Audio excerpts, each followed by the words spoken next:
Hi, ma'am. Good evening. Good evening.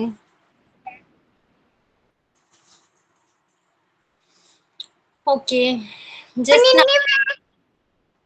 Mute ചെയ്തോളൂ. Okay. Just now. പ്രേയറിന് ready ആണോ? Okay. Good evening, Shilpa. Then just now.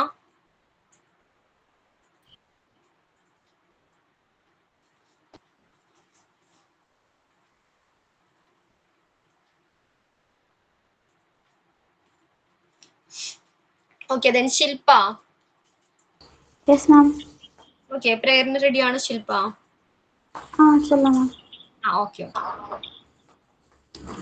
Oh my God, remove the evil thoughts from my heart and place it with good thoughts. Remove the ego in me and make it possible for everyone to be treated equally. Remove the darkness in my mind and fill it with light. Bless us to study well and become a good person. Bless us to be able to obey our elders. Fill us with joy everywhere we are. Thank you, God, for giving me a good family. Thank you, God, for everything. Thank you all. Okay, Shilpa. Thank you, ma'am.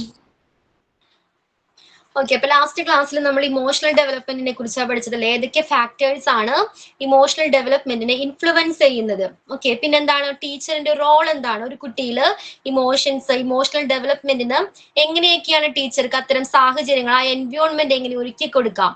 Okay, എങ്ങനെയാണ് ഒരു ടീച്ചറിനെ help ചെയ്യാനായിട്ട് കഴിയുന്നത്? Okay, അതല്ലേ നമ്മൾ last ക്ലാസ്സിൽ discuss ചെയ്തത്? Yes, ma'am. Okay, അപ്പൊ ക്ലാസ്സിൽ എന്തോ ഓക്കെ, അപ്പൊ ഇന്നത്തെ ക്ലാസ്സിൽ എന്താണ്? സോഷ്യൽ ഡെവലപ്മെന്റിനെ കുറിച്ചാണ്. ഇമോഷണൽ ഡെവലപ്മെന്റ് കഴിഞ്ഞു, ഇനി സോഷ്യൽ ഡെവലപ്മെന്റ് ആണ്. ക്ലിയർ ആണോ? Social development during infancy.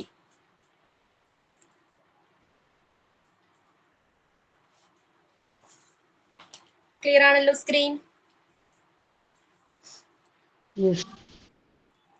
Okay, അപ്പൊ സോഷ്യൽ ഡെവലപ്മെന്റ് ഡ്യൂറിങ് ഇൻഫാൻസി എന്ന് പറയുന്നത് എന്താണ്? ഒരു കോംപ്ലക്സ് പ്രോസസ് ആണെന്നാ പറയുന്നത്.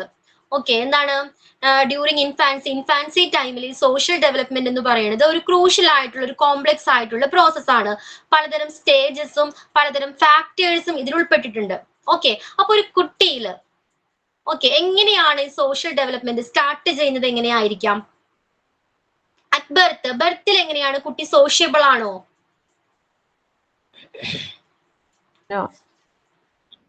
സോഷ്യബിൾ അല്ല. മറ്റുള്ളവരുടെ ഫ്രണ്ട്ലി ആണോ കുട്ടി? അവന്റെ മെയിൻ പരിപാടി എന്തായിരിക്കും?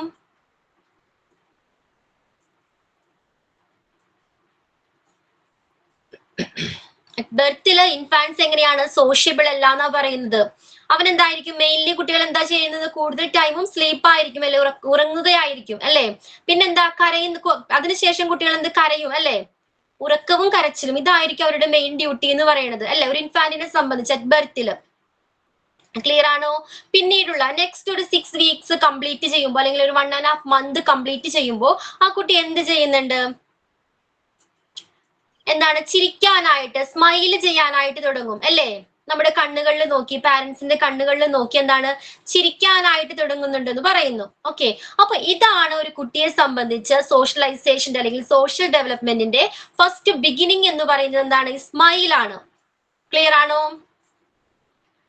അപ്പൊ ബർത്തിലെ കുട്ടികളാണ് ഇൻഫാൻസ് എങ്ങനെയാണ്? സോഷ്യബിൾ അല്ല എന്നാ പറയുന്നത് അല്ലെ. അവരുടെ മെയിൻ ഡ്യൂട്ടി എന്ന് പറയുന്നത് സ്ലീപ്പാണ് അല്ലെങ്കിൽ കരച്ചിലാണ് അല്ലെ. അതിനുശേഷം ഒരു 1.5 മന്ത് കംപ്ലീറ്റ് കഴിയുമ്പോഴേക്കും എന്താണ്? കുട്ടി എന്താണ്? ചിരിക്കാനായിട്ട്, മറ്റുള്ളവരെ നോക്കി ചിരിക്കാനായിട്ട്, എസ്പെഷ്യലി പാരന്റ്സിനെ നോക്കി ചിരിക്കാനായിട്ട് തുടങ്ങുന്നുണ്ട്.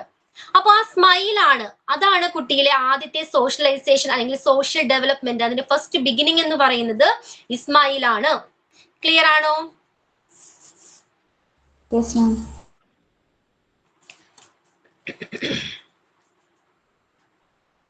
ഓക്കെ, അപ്പൊ ഒരു 2 അല്ലെങ്കിൽ 3, 2 അല്ലെങ്കിൽ 3 മന്ത് ആവുമ്പോഴേക്കും പിന്നെ എന്ത് മാറ്റമാണ് സംഭവിക്കുന്നത് ഒരു കുട്ടിയിൽ? സോഷ്യൽ ഡെവലപ്മെന്റ് എങ്ങനെയായിരിക്കും സംഭവിക്കുന്നത്?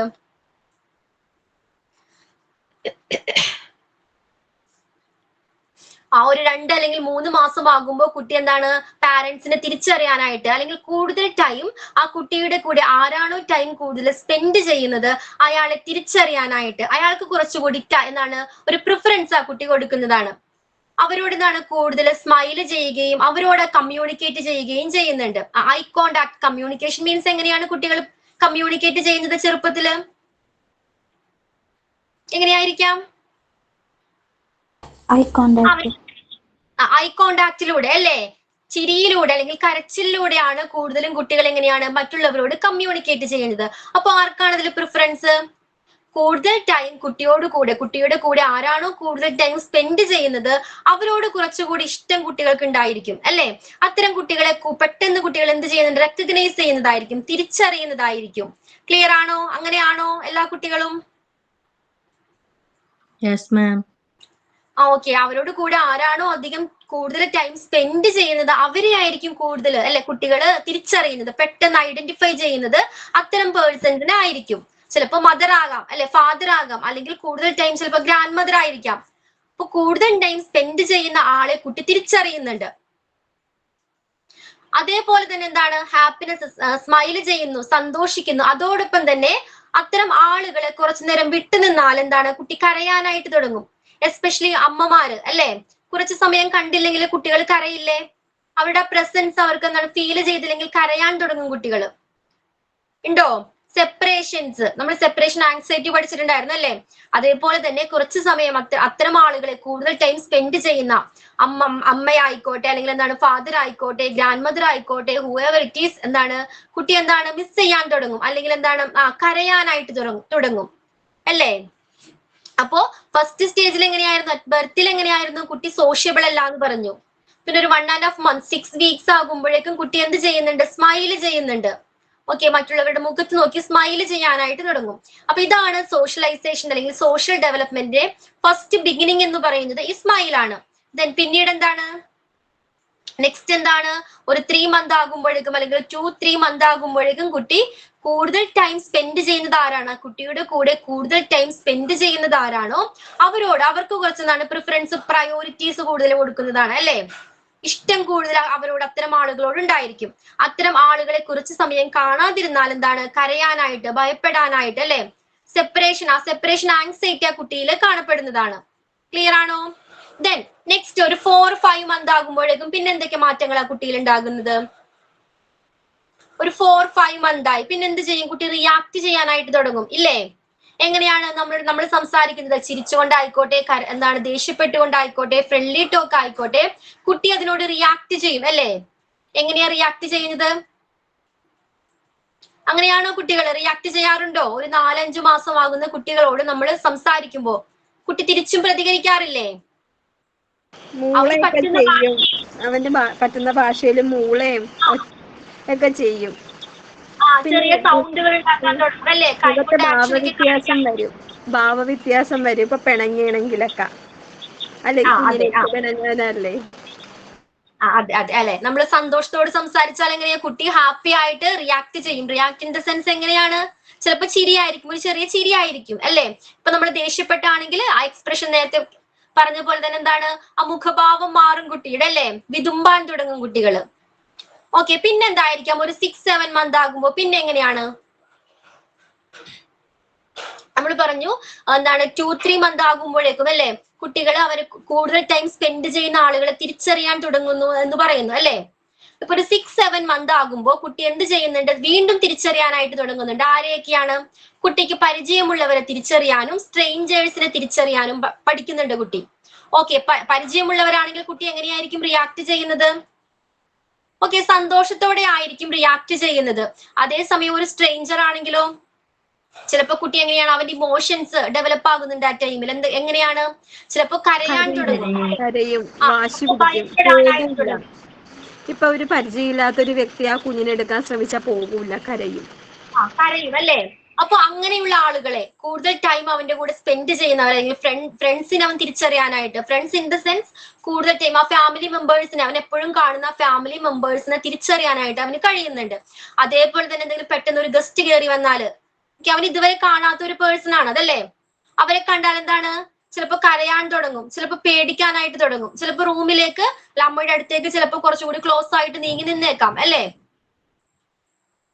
അങ്ങനെയാണോ കുട്ടികള്? അപ്പൊ ഒരു 6-7 മന്ത് ആകുമ്പോ കുട്ടികൾ എന്താണ് ആളുകളെ തിരിച്ചറിയാനായിട്ട് തുടങ്ങുന്നുണ്ട്. അപ്പൊ ആ ടൈമിലെ സോഷ്യൽ ഇന്ററാക്ഷൻ എങ്ങനെയാണ്? മറ്റുള്ളവരോട് ഇന്ററാക്ട് ചെയ്യുന്നത് എങ്ങനെയാണ്? നേരത്തെ പറഞ്ഞ പോലെ ചിരിയിലൂടെ ആയിരിക്കാം, കരച്ചിലൂടെ ആയിരിക്കാം, അല്ലെങ്കിൽ ചെറിയ ശബ്ദങ്ങൾ പുറപ്പെടുവിച്ചുകൊണ്ടായിരിക്കാം. ഓക്കെ. ദെൻ 8-9 മന്ത് ആകുമ്പോ പിന്നെന്താ പ്രത്യേകത? ഒരു 8-9 മന്ത് ആകുമ്പോഴേക്കും പിന്നെ എന്ത് മാറ്റം ആ കുട്ടിയിൽ സംഭവിക്കുന്നത്? വർത്താനം പറയാൻ തുടങ്ങും, 1-2 വാക്കുകളൊക്കെ. നമ്മളെ ഇമിറ്റേറ്റ് ചെയ്യാനായിട്ട് തുടങ്ങും. നമ്മുടെ സംസാരം കുട്ടികൾ എന്ത് ചെയ്യാൻ തുടങ്ങും? ഇമിറ്റേറ്റ് ചെയ്യാനായിട്ട് തുടങ്ങും. അവരെ കൊണ്ട് കഴിയുന്ന രീതിയിൽ, അല്ലെ, ചില ശബ്ദങ്ങൾ, ചില വാക്കുകളൊക്കെ പുറപ്പെടുവിക്കാനായിട്ട് കുട്ടി തുടങ്ങുന്നതാണ്. ഒരു 8-9 മന്ത് ആകുമ്പോഴേക്കും നമ്മുടെ ആക്ഷൻസ്, അല്ലെ, നമ്മൾ എന്താണോ കൂടുതൽ ചെയ്യുന്നത് ആക്ഷൻസ് കുട്ടികൾ കാണിക്കും, അല്ലെ? നമ്മുടെ ജെസ്ചർ, പിന്നെന്തായിരുന്നു, വാക്കുകള് അവർക്ക് എന്താണ് പറയാൻ കഴിയുന്ന രീതിയിൽ അവർ ഇമിറ്റേറ്റ് ചെയ്യുന്നതാണ്. ഓക്കെ, അങ്ങനെയാണോ കുട്ടികള്? ദെൻ 12 മന്ത് ആകുമ്പോഴേക്കും എന്താ സംഭവിക്കുന്നത്? ഒരു എന്താണ് 12 മന്ത്സ് മീൻസ് 1 വയസ്സായ കുട്ടി, അല്ലെ? 1 ഇയർ കംപ്ലീറ്റ് ആയി. അപ്പൊ എന്തൊക്കെ മാറ്റങ്ങളായിരിക്കാം? കുറച്ചുകൂടി വെക്കാബുലറി, അല്ലെ, വേർഡ്സുകൾ അവൻ പഠിച്ചെടുത്തിട്ടുണ്ടായിരിക്കും. റൈറ്റ്? പിന്നെന്താണ്? അവന്റെ ആവശ്യങ്ങളോട് അവൻ പ്രതികരിക്കാനായിട്ട്, അവന്റെ ആവശ്യങ്ങൾ അറിയിക്കാനായിട്ട് തുടങ്ങും. ഓക്കെ, നോ എന്ന് പറയാനായിട്ട്, അല്ലെ? ലാംഗ്വേജ് ഡെവലപ്പ് ആവും, റിയാക്ട് ചെയ്യാനായിട്ട് പഠിക്കും, കോഗ്നിറ്റീവ് ഡെവലപ്മെന്റ് സംഭവിക്കുന്നുണ്ട് ഒരു കുട്ടിയിൽ, അല്ലെ? അവന്റെ ആവശ്യങ്ങൾ പറയാനായിട്ട് ആ കുട്ടി അതിനുള്ള അറിവ് നേടുന്നുണ്ട്. ക്ലിയർ ആണോ? അപ്പൊ എന്തൊക്കെയാണ് ഒരു എന്താണ് ഫ്രം ബർത്ത് എന്താണ് കുട്ടി എങ്ങനെയാണ് സോഷ്യബിൾ അല്ല എന്നാ പറഞ്ഞത്, അല്ലേ? അറ്റ് ബർത്തിൽ കുട്ടി എന്താണ് സോഷ്യബിൾ അല്ല എന്ന് പറഞ്ഞു. ദെൻ ഒരു 1.5 കംപ്ലീറ്റ് ചെയ്യുമ്പോഴേക്കും കുട്ടി എന്താണ് തിരിച്ചറിയാനായിട്ട് അവന്റെ ടൈം കൂടുതൽ, അവന്റെ കൂടെ ആരാണോ ടൈം കൂടുതൽ സമയം സ്പെൻഡ് ചെയ്യുന്നത് അവരെ തിരിച്ചറിയാനായിട്ട് തുടങ്ങുന്നുണ്ടെന്ന് പറഞ്ഞു. അതേപോലെ തന്നെ അവരെ കുറച്ചു നേരം കണ്ടില്ലെങ്കിൽ എന്താണ് കരയാനായിട്ട് തുടങ്ങും, അല്ലേ? പിന്നീട് എന്താണ് നെക്സ്റ്റ് എന്തായിരുന്നു? റിയാക്ട് ചെയ്യാൻ തുടങ്ങും, എക്സ്പ്രഷൻസ് ഒക്കെ ഇത് നമ്മളോട് എന്താണ് റിയാക്ട് ചെയ്യാനായിട്ട്, നമ്മൾ ചിരിച്ചുകൊണ്ടാണെങ്കിൽ ആ രീതിയിൽ ആ കുട്ടി റിയാക്ട് ചെയ്യും, കരഞ്ഞുകൊണ്ട് നമ്മൾ എന്താ ദേഷ്യപ്പെടുകയാണെങ്കിൽ അതേ രീതിയിൽ ആ കുട്ടി എന്ത് ചെയ്യുന്നതാണ്, അതിന്റെ മുഖഭാവമൊക്കെ മാറും, അല്ലെ? വിതുമ്പാൻ തുടങ്ങുന്ന കുട്ടികളുണ്ട്, അല്ലെ? നമ്മൾ ദേഷ്യപ്പെട്ടാല് ചിലപ്പോൾ അവർക്ക് ആ ഇമോഷൻസ് എന്താണ് കണക്ട് ചെയ്യാൻ കഴിയുന്നുണ്ട്, അതുകൊണ്ടല്ലേ ആ കുട്ടി കരയാനായിട്ട് തുടങ്ങുന്നത്, അല്ലേ? നമ്മളെന്താണ് സംസാരിക്കുന്നത് ആ കുട്ടിക്ക് ക്യാച്ച് ചെയ്യാനായിട്ട്, അവനത് മനസ്സിലാക്കാനായിട്ട് കഴിയുന്നുണ്ട്, ആ ഇമോഷൻസ് അവന് മനസ്സിലാക്കാനായിട്ട് കഴിയുന്നുണ്ട്, അല്ലെ? അതുകൊണ്ടല്ലേ ആ കുട്ടി കരയുന്നത് അല്ലെങ്കിൽ ചിരിക്കുന്നത്, അല്ലേ? അത്തരം ഇമോഷണൽ ഡെവലപ്മെന്റ് ആ കുട്ടിയിൽ സംഭവിക്കുന്നുണ്ട്. പിന്നെന്താണ് ഒരു 6-7 മന്ത് ആകുമ്പോഴേക്കും വീണ്ടും തിരിച്ചറിയാൻ തുടങ്ങും ആളുകളെ. ഓക്കെ. പിന്നെന്തായിരുന്നു 6-7 മന്ത് ആകുമ്പോഴേക്കും എന്താണ് അവന്റെ കൂടുതൽ പരിചയമുള്ള ആ സർക്കിൾ, അല്ലെ, ആ ഫാമിലി മെമ്പേഴ്സിനെ തിരിച്ചറിയാനായിട്ടും സ്ട്രേഞ്ചേഴ്സിനെ തിരിച്ചറിയാനായിട്ടും ആ കുട്ടി പഠിക്കുന്നുണ്ട്. ദെൻ 8-9 മന്തില് അവൻ ഓരോ വാക്കുകൾ നമ്മൾ ഇമിറ്റേറ്റ് ചെയ്യുന്നുണ്ട്, നമ്മൾ പറയുന്ന ഓരോ വാക്കുകൾ ക്യാച്ച് ചെയ്യുന്നുണ്ട്, അവനെ കൊണ്ട് കഴിയുന്ന രീതിയിൽ അവൻ എന്ത് ചെയ്യുന്നുണ്ട്, അത് ഇമിറ്റേറ്റ് ചെയ്യുന്നുണ്ട്. വാക്കുകളായിക്കോട്ടെ, നമ്മുടെ ആക്ഷൻസ് ആയിക്കോട്ടെ, എല്ലാം അവൻ കുട്ടികൾ ഇമിറ്റേറ്റ് ചെയ്യുന്നതാണ്. പിന്നെ 12 മന്ത് ആകുമ്പോൾ എന്തൊക്കെ മാറ്റങ്ങളാണ് സംഭവിക്കുന്നത്? നമ്മൾ എന്തെങ്കിലും നോ പറയുമ്പോൾ അവര് അതിന് റിയാക്ട് ചെയ്യും. നോ എന്ന് പറയുമ്പോൾ തുടരുത് ചെയ്യുന്നതാണ് കുട്ടികൾ, അല്ലേ? പിന്നെന്തൊക്കെയാണ്? ആവശ്യങ്ങൾ അറിയിക്കാൻ തുടങ്ങും. ആവശ്യങ്ങൾ അറിയിക്കാനായിട്ടുള്ള വൊക്കാബുലറി അപ്പോഴേക്ക് ആ കുട്ടി നേടിയിരിക്കും, അല്ലേ? ദെൻ വേറെ എന്തെങ്കിലും ഉണ്ടോ? Language and cognitive development. Language develop ആകുന്നുണ്ട്, കോഗ്നിറ്റീവ് ഡെവലപ്മെന്റ് സംഭവിക്കുന്നുണ്ട്. ഓക്കെ, അപ്പൊ ഇത്രയും കാര്യങ്ങൾ ക്ലിയർ ആണോ? Yes ma'am. ഓക്കെ, അപ്പോ 1 ഇയർ വരെ ഇത്രയും സംഭവങ്ങളാണ്, അല്ലെ, ഇത്രയും കാര്യങ്ങളാണ് നടക്കുന്നത്. പിന്നെ സെക്കൻഡ് ഇയർ ഓൺവേർഡ്സ് ആണ് എന്ത് കുട്ടിയില്? ഓക്കെ ശാന്തി. ഓക്കെ, അപ്പൊ സെക്കൻഡ് ഇയർ ഓൺവേർഡ്സ് ആണ് കുട്ടിയിൽ മോറൽ ഡെവലപ്മെന്റ് സംഭവിക്കുന്നത്. ഓക്കെ, സെക്കൻഡ് ഇയർ മുതലാണ്, 2ാം വർഷം മുതലാണ് കുട്ടിയിൽ മോറൽ ഡെവലപ്മെന്റ് സംഭവിക്കുന്നത്. എന്തൊക്കെ ഡെവലപ്മെന്റാ സംഭവിക്കുന്നത്? എങ്ങനെയായിരിക്കാം ഈ മോറൽ ഡെവലപ്മെന്റ് അവനിൽ സംഭവിക്കുന്നത്? അവന്റെ ഡെയിലി ലൈഫിൽ, അല്ലെ, എന്തൊക്കെ ഓരോ കോണ്ടെക്സ്റ്റിൽ നിന്നാണ്, ഓരോ സന്ദർഭത്തിൽ നിന്നുമാണ് കുട്ടി എന്ത് നേടുന്നത്? ഈ മോറൽ വാല്യൂസ് മനസ്സിലാക്കുന്നത്, അല്ലെ? അവനിൽ മോറൽ ഡെവലപ്മെന്റ് സംഭവിക്കുന്നത് അവന്റെ ഡെയിലി ലൈഫില്, എന്താണ്, അല്ലെങ്കിൽ ഫാമിലിയിലെ മെമ്പേഴ്സ് എങ്ങനെയാണ് പെരുമാറുന്നത്, അവരിൽ നിന്ന് ലഭിക്കുന്ന ഒരു എക്സ്പീരിയൻസ് ആണ്, അല്ലെങ്കിൽ ആ സിറ്റുവേഷൻസ് ആണ് അവനെ മോറൽ വാല്യൂസ് പഠിപ്പിക്കുന്നത്. അങ്ങനെയാണോ? അപ്പൊ സെക്കൻഡ് ഇയർ ഓൺവേർഡ്സ് എന്താണ്, അവൻ അവനിലെ മോറൽ ഡെവലപ്മെന്റ് സംഭവിക്കുന്നുണ്ട്.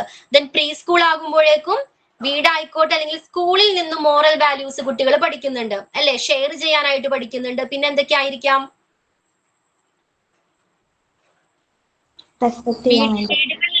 ഓക്കെ, എന്തായിരുന്നു? റെസ്പെക്ട് ചെയ്യാൻ വേണ്ടിട്ട് ടീച്ചേഴ്സിനെ റെസ്പെക്ട് ചെയ്യാനായിട്ട് കുട്ടികൾ പഠിക്കുന്നുണ്ട്, ഷെയർ ചെയ്യാനായിട്ട് പഠിക്കുന്നുണ്ട്, ഹെൽപ്പ് ചെയ്യാനായിട്ട് പഠിക്കുന്നുണ്ട്. അപ്പൊ ഇത്തരം മോറൽ വാല്യൂസ് കുട്ടികൾ പഠിക്കുന്നത് എവിടെ നിന്നാണ്? വീടുകളിൽ നിന്നും പഠിക്കുന്നുണ്ട്. അതേപോലെ തന്നെ എന്താണ്, സ്കൂളിൽ നിന്നും ടീച്ചറും പാരന്റ്സും ഒരു വലിയ റോള്, കുട്ടികളിലെ മോറൽ ഡെവലപ്മെന്റിനെ ഹെൽപ്പ് ചെയ്യുന്ന ഒരു വലിയ റോള് വഹിക്കുന്നത് ആരൊക്കെയാണ്? ടീച്ചറും പാരന്റ്സുമാണ്. ഓക്കെ, ക്ലിയർ ആണോ? അപ്പോൾ ഈ സോഷ്യൽ പീരീഡ് അല്ലെങ്കിൽ സോഷ്യലൈസേഷനിലെ ഏറ്റവും ഇമ്പോർട്ടന്റ് ആയിട്ടുള്ള ഒരു പീരീഡ് ആണ് ഇൻഫാൻസി എന്ന് പറയുന്നത്. ഓക്കെ, ആ ശൈശവ കാലഘട്ടം, ആ ചെറിയ പ്രായത്തിലാണ് ഈ സോഷ്യലൈസേഷന്റെ ഫസ്റ്റ് ബിഗിനിങ്. നമ്മൾ പറഞ്ഞു ചെറിയ ചിരിയാണെന്ന് പറഞ്ഞു അല്ലെ, ചിരിയിലൂടെയാണ് ആ കുട്ടി സോഷ്യലൈസേഷൻ സ്റ്റാർട്ട് ചെയ്യുന്നത്. അതിനുശേഷം അവൻ എന്താണ്, പിന്നീട് ചൈൽഡ്ഹുഡ് വരുന്നുണ്ട്, മിഡിൽ ചൈൽഡ്ഹുഡ് വരുന്നുണ്ട്, ദെൻ അഡോളസൻസ്, ആ കാലഘട്ടം, കൗമാര കാലഘട്ടം വരുന്നുണ്ട്. ഓക്കെ, ഓരോ കാലഘട്ടത്തിലും അവനെ ഹെൽപ്പ് ചെയ്യുന്നത് എന്തായിരിക്കാം? ഒരു കോംപ്ലക്സ് സിറ്റുവേഷനെ ഓരോ കാലഘട്ടത്തിലും ആ കുട്ടി എന്ത് നേരിടേണ്ടി വരുന്നുണ്ട്? ഓരോ സിറ്റുവേഷൻസ് അല്ലെ, ഒരു എക്സ്പീരിയൻസിലൂടെ എന്താണ്, പലതരത്തിലുള്ള സിറ്റുവേഷൻസ് നേരിടേണ്ടി വരുന്നുണ്ട്. ഓക്കെ, ചിലപ്പോൾ കോംപ്ലക്സ് ആയിട്ടുള്ള ഒരു സിറ്റുവേഷൻ അവന് ഫേസ് ചെയ്യേണ്ടി വന്നേക്കാം. കുറച്ചുകൂടി മുതിർന്നു കഴിയുമ്പോൾ എന്താണ്, വലിയ വലിയ പ്രശ്നങ്ങൾ അവൻ എന്താണ് ഫേസ് ചെയ്യേണ്ടി വന്നേക്കാം. അത്തരം സിറ്റുവേഷൻസിനെ എങ്ങനെ പ്രോപ്പർ ആയിട്ട് ഹാൻഡിൽ ചെയ്യണം, അല്ലെങ്കിൽ ആ സിറ്റുവേഷനിൽ എങ്ങനെയാണ് പ്രോപ്പർ ആയിട്ട് ബിഹേവ് ചെയ്യേണ്ടത്. ഓക്കെ, അപ്പൊ ആ ശീലങ്ങളെല്ലാം അവനെ, ആ ഫൗണ്ടേഷൻ ലഭിച്ചത് എവിടെ നിന്നാണ്? മുതിർന്നു കഴിയുമ്പോൾ ഒരു സിറ്റുവേഷൻ എങ്ങനെ പ്രോപ്പർ ആയിട്ട് ഹാൻഡിൽ ചെയ്യണം, അല്ലെങ്കിൽ മോറൽ വാല്യൂസിന്റെ ഇമ്പോർട്ടന്റ് എന്താണ്, ഇതൊക്കെ അവന് ലഭിച്ച ഈ അറിവുകളുടെ ഫൗണ്ടേഷൻ ഏതായിരുന്നു? ഇൻഫാൻസി സ്റ്റേജിലെ ടീച്ചേഴ്സിന്റെ പാരന്റ്സിന്റെ ലഭിച്ച ഓരോ എക്സ്പീരിയൻസും അല്ലെ, അവൻ പഠിച്ചെടുത്ത ഓരോ അറിവുകളുമാണ് ഇതിന്റെ ഫൗണ്ടേഷൻ ആയിട്ട് പ്രവർത്തിക്കുന്നത്. ഒരു എക്സാമ്പിൾ പറഞ്ഞാല്, ഓക്കെ, ഷെയറിംഗ് മെന്റാലിറ്റി പറഞ്ഞു അല്ലെ, വീടുകളിൽ മുതിർന്നവരുണ്ടെങ്കിൽ എങ്ങനെയാണ് ചേച്ചിമാരും അനിയന്മാരും തമ്മിൽ ഷെയർ ചെയ്യാറുണ്ട് അല്ലെ, അതേപോലെ തന്നെ സ്കൂളുകളിൽ ഷെയർ ചെയ്യാറുണ്ട് കുട്ടികൾ.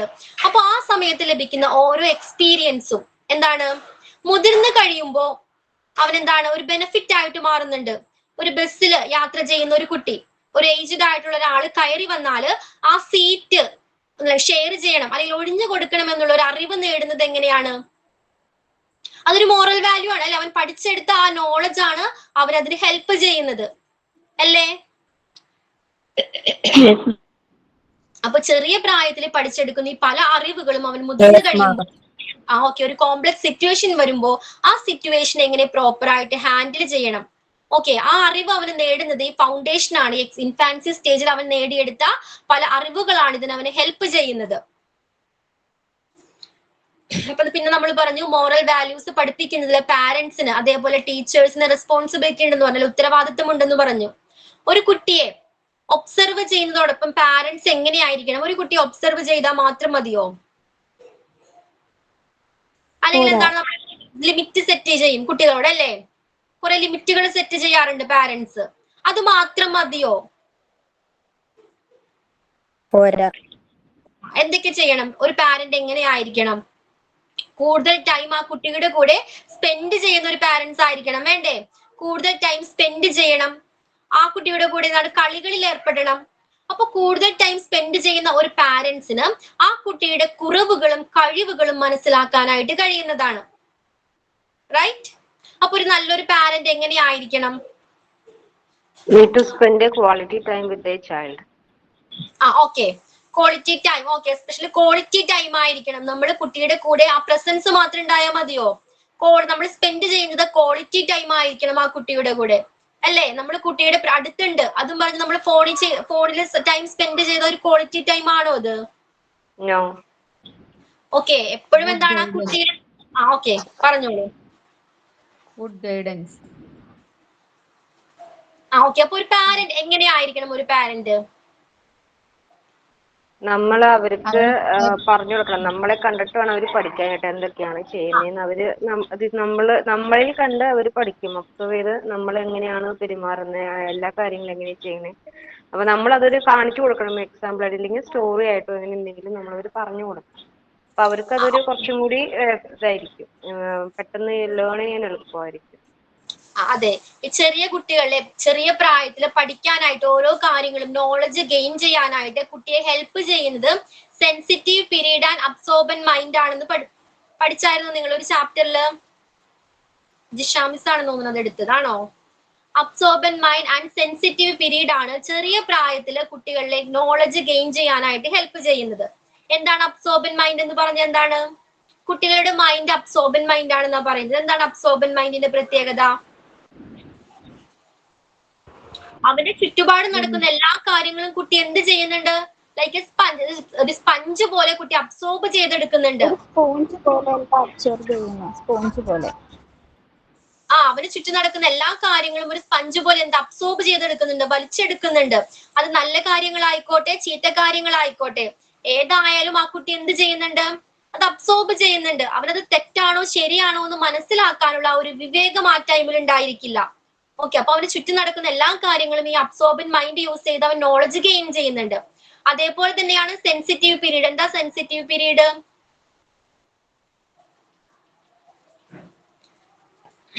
സെൻസിറ്റീവ് പീരീഡ് എന്ന് പറഞ്ഞ ഒരു ലിമിറ്റഡ് പീരീഡ് ആണ്, കുറച്ചു നാളത്തേക്ക് മാത്രമുള്ള ഒരു പീരീഡ് ആണ് സെൻസിറ്റീവ് പീരീഡ് എന്ന് പറയുന്നത്. ഈ ടൈമിലെ കുട്ടികൾക്ക് കൂടുതൽ കാര്യങ്ങൾ, കുറച്ച് സമയത്തിനുള്ളിൽ കൂടുതൽ കാര്യങ്ങൾ എന്താണ് നോളജ്, അറിവ് നേടാനായിട്ട് കഴിയുന്നുണ്ട്. ഓക്കെ, ഒരു സെൻസിറ്റീവ് പീരീഡ് എന്ന് പറയുന്നത് കുറച്ച് സമയത്തിനുള്ളിൽ കൂടുതൽ നോളജ് ഗെയിൻ ചെയ്യാനായിട്ട് കുട്ടിയെ ഹെൽപ്പ് ചെയ്യുന്നുണ്ട്. അപ്പൊ മെയിൻലി ഈ രണ്ട് ഫാക്ടേഴ്സ് ആണ് കുട്ടിയെ അറിവുകൾ നേടാനായിട്ട് ഹെൽപ്പ് ചെയ്യുന്നത്. ഓക്കെ, അപ്പൊ പാരന്റ്സ് എങ്ങനെയാണ് ബിഹേവ് ചെയ്യുന്നത്? അതൊരു ചെറിയ കുട്ടി എന്താണ് ഉറപ്പായിട്ടും അത് അബ്സോർബ് ചെയ്തെടുക്കും, അല്ലേ? നല്ല രീതിയിലാണ് പാരന്റ്സ് ബിഹേവ് ചെയ്യുന്നതെങ്കിൽ അതും ആ കുട്ടിയിൽ എന്താ റിഫ്ലക്ട് ചെയ്യുന്നതാണ്. ക്ലിയർ ആണോ?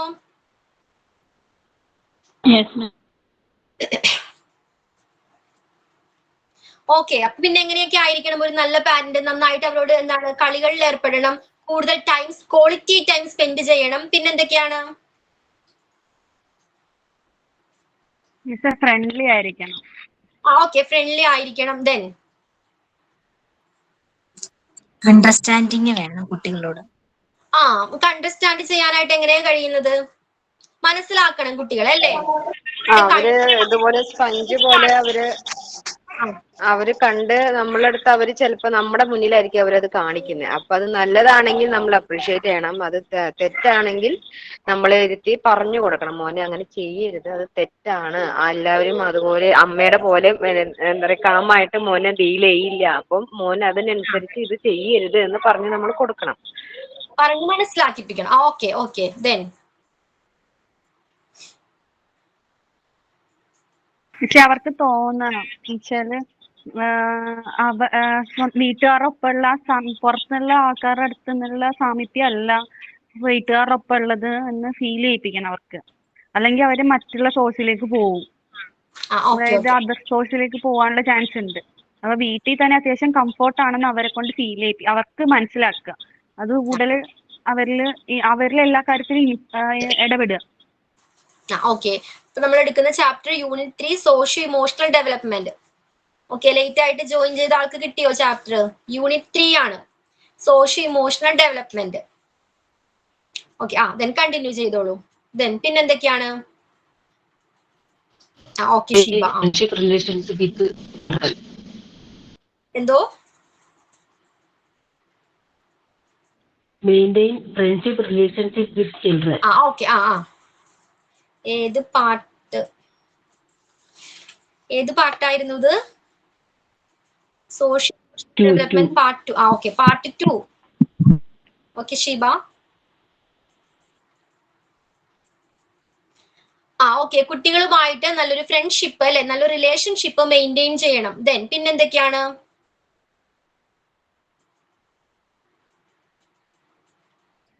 അവർക്കൊരു ട്രസ്റ്റ് ഫീലിംഗ് കൊടുക്കണം. എന്താന്ന് അവർക്ക് എന്തെങ്കിലും വിഷമം ഉണ്ടെങ്കിലോ എന്തൊരു സാഹചര്യത്തിലും നമ്മുടെ അടുക്കൽ വന്നാൽ നമുക്കതിന് സൊല്യൂഷൻ ഉണ്ട്, അല്ലെങ്കിൽ അവരെ ചേർത്ത് പിടിക്കാൻ നമുക്ക് കഴിയും എന്നുള്ളൊരു ട്രസ്റ്റ് കുഞ്ഞുങ്ങളിൽ ഉണ്ടാവണം. ഓക്കെ. അപ്പൊ നെക്സ്റ്റ് പോയിന്റ് ആണ് factors that affect socialisation. Socialisation ഒരു കുട്ടിയെ അഫക്ട് ചെയ്യുന്ന അല്ലെങ്കിൽ ഇൻഫ്ലുവൻസ് ചെയ്യുന്ന ഫാക്ടേഴ്സ് ഏതൊക്കെയായിരിക്കാം? ഫസ്റ്റ് ഫാക്ടർ ആണ് ഫാമിലി എന്ന് പറയുന്നത്. ഫാമിലി എങ്ങനെയാണ് കുട്ടിയെ ഹെൽപ്പ് ചെയ്യുന്നത്? എങ്ങനെയായിരിക്കാം?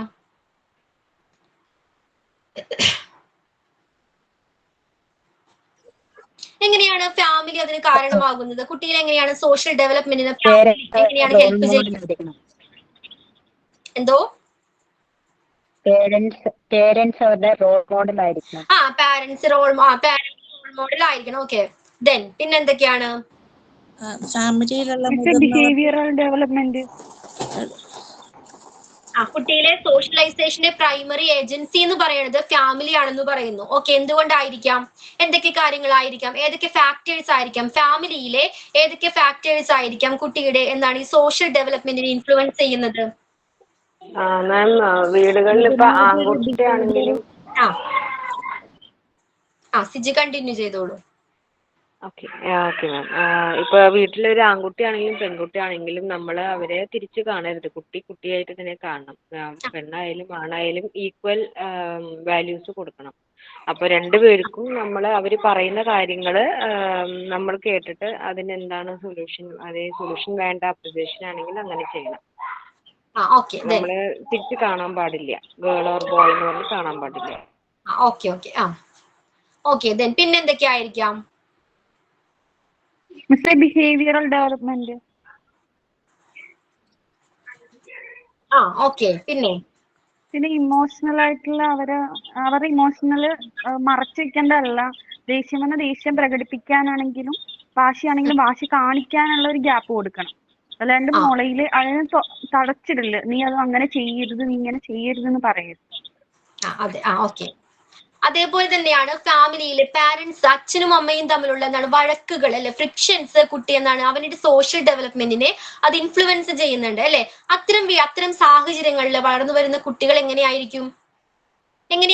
കുറച്ച് ഉൾവലിഞ്ഞ മനോഭാവം അല്ലെ, ഉൾവലിഞ്ഞ മനോഭാവമുള്ളവരായിരിക്കും. കൂടുതൽ പുറത്ത് എന്താണ് സൊസൈറ്റിയുമായിട്ട് കൂടുതൽ ഇടപഴകാനായിട്ട് എന്താണ് ബുദ്ധിമുട്ടുള്ള കുട്ടികളായിരിക്കും അത്തരം കുടുംബത്തിൽ വളർന്നു വരുന്ന കുട്ടികൾ. ഓക്കെ. ക്ലിയർ ആണോ? അപ്പൊ ഇവിടെ ആഗ്രഹങ്ങളായിക്കോട്ടെ, അവർക്ക് പുറത്തോട്ട് ഇറങ്ങാൻ എന്താണ് പേടിയാണ്. അതിനുള്ള കാരണം എന്താണ്? അവരുടെ ചെറിയ മനസ്സിലേറ്റ മുറിവുകളാണ്. ഓക്കെ. പാരന്റ്സ് അച്ഛനും അമ്മയും തമ്മിലുള്ള ഫ്രിക്ഷൻസ്, വഴക്കുകളായിക്കോട്ടെ അല്ലെ ബഹളങ്ങളായിക്കോട്ടെ, അത് ആ ചെറിയ മനസ്സിന് എന്ത് ചെയ്യുന്നുണ്ട്? വേദനിപ്പിക്കുന്നുണ്ട്. ഓക്കെ. അപ്പൊ അവൻ മറ്റുള്ളവരെ ഫേസ് ചെയ്യാനായിട്ട് അത് അവനൊരു കാരണമാകുന്നുണ്ട്. ഫേസ് ചെയ്യാനായിട്ട് ബുദ്ധിമുട്ട് ക്രിയേറ്റ് ചെയ്യുന്നുണ്ട്. കൂടുതൽ ടൈം എന്താണ് വീടുകളിൽ തന്നെ അവന്റെ സ്വന്തം മുറിയിൽ എന്താണ് അടച്ചിട്ടിരിക്കാനായിരിക്കും അത്തരം കുട്ടികൾക്ക് കൂടുതൽ ഇഷ്ടം. ഓക്കെ. അപ്പൊ ഫാമിലിയിൽ എന്താണ് ഇത്തരം ഫ്രിക്ഷൻസ് ഒരു ഫാക്ടറാണ്, സോഷ്യൽ ഡെവലപ്മെന്റിന്റെ ഒരു ഫാക്ടറാണ്. പിന്നെ എന്തൊക്കെയായിരിക്കാം?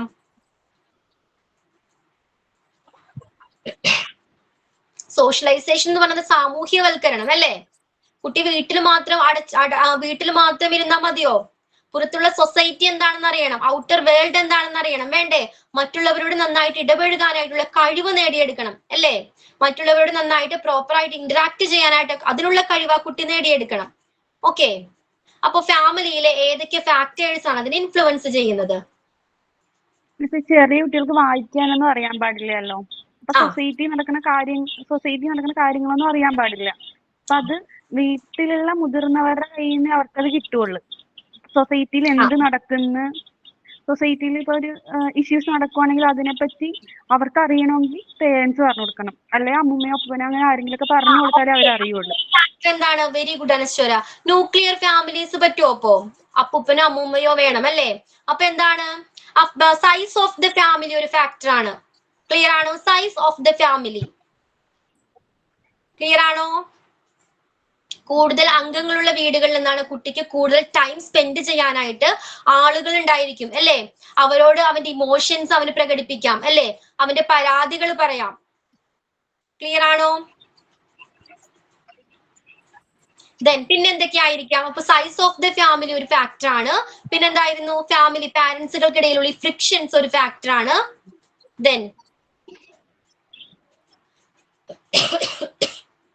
പിന്നെന്തൊക്കെയായിരിക്കാം?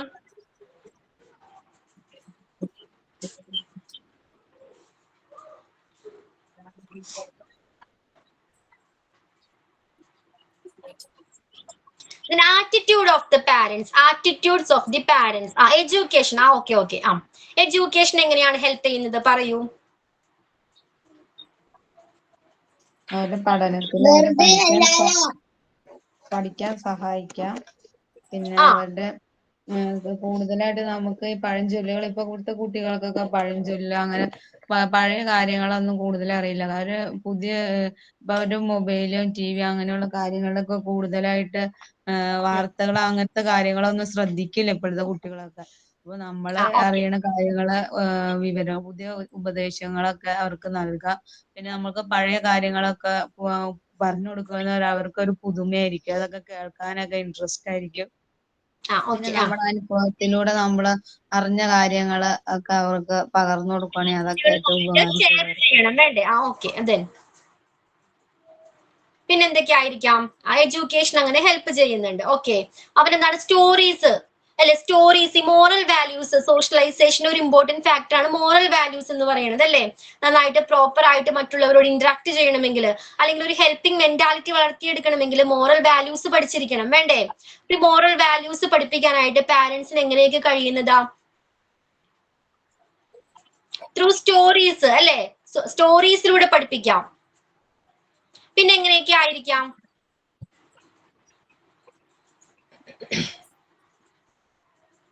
ശില്പ, നമ്മളിപ്പോ പ്രവർത്തികളിലൂടെ നമ്മളിപ്പോ എങ്ങനെ ബിഹേവ് ചെയ്യണമെന്ന് കാണിച്ചു കൊടുക്കുമ്പോൾ നമ്മുടെ പ്രവർത്തികളിലൂടെ, അതായത് ഇപ്പൊ നമ്മൾ ഒരാളെ കാണുവാണ്, വയ്യാത്ത ഒരാളാണ്, അപ്പൊ നമ്മൾ അവരെ ഹെൽപ്പ് ചെയ്യുമ്പോൾ നമ്മുടെ കുഞ്ഞും അത് കണ്ടുപഠിക്കുന്നുണ്ട്. നമ്മൾ ഇമിറ്റേറ്റ് ചെയ്യുന്നുണ്ട് അല്ലേ. ഓക്കെ. ദെൻ പിന്നെ എങ്ങനെയൊക്കെ ആയിരിക്കാം? പിന്നെ നമ്മുടെ ട്രഡീഷൻസും കൾച്ചേഴ്സും ഒക്കെ നമ്മുടെ പിന്നെ നമ്മുടെ എന്താ പറയാ ലാംഗ്വേജസ്, നമ്മുടെ സംസാര രീതികളെയൊക്കെ അവർ ഇമിറ്റേറ്റ് ചെയ്യുകയും ചെയ്യും. അതേപോലെ തന്നെ നമ്മൾ ഒരു കാര്യം അവരോട് ചെയ്യരുതെന്ന് പറയുമ്പോൾ എന്തുകൊണ്ട് ചെയ്യരുതെന്ന് പറയണം. ചെയ്യരുത്, അത് നീ ചെയ്തു കഴിഞ്ഞാൽ മറ്റുള്ളവർ നിന്നെ അങ്ങനെ കാണും ഇങ്ങനെ കാണുന്നില്ല, നീ എന്തുകൊണ്ട് അത് ചെയ്യാൻ പാടില്ല, അത് പറഞ്ഞു കൊടുക്കണം. പിന്നെ അവരുടെ ഇമോഷൻസ് കൺട്രോൾ ചെയ്യാൻ അവരെ പഠിപ്പിക്കണം. അവരുടെ ഇമോഷൻസ് ബേസ്റ്റ് ഔട്ട് ആകാതെ എവിടെ എങ്ങനെ അവരുടെ ഇമോഷൻസ് പ്രകടിപ്പിക്കണം. കാരണം നമ്മുടെ ഇമോഷൻസിന് നമ്മുടെ സൊസൈറ്റിയിൽ വളരെ വലിയ വാല്യൂ ഉള്ളതാണ്. നമ്മൾ ആ ഇമോഷൻസ് പ്രകടിക്കുമ്പോൾ നെഗറ്റീവായിട്ടും പോസിറ്റീവായിട്ടും അത് പോകുന്നുണ്ട്. അപ്പൊ അത് കറക്റ്റായിട്ട് പറഞ്ഞു കൊടുക്കണം കുട്ടികൾക്ക്. അതേപോലെ തന്നെ അവരുടെ എന്താ പറയാ അവരുടെ ആ ഇൻഡിവിജ്വാലിറ്റിയെ നമ്മൾ റെസ്പെക്ട് ചെയ്യണം.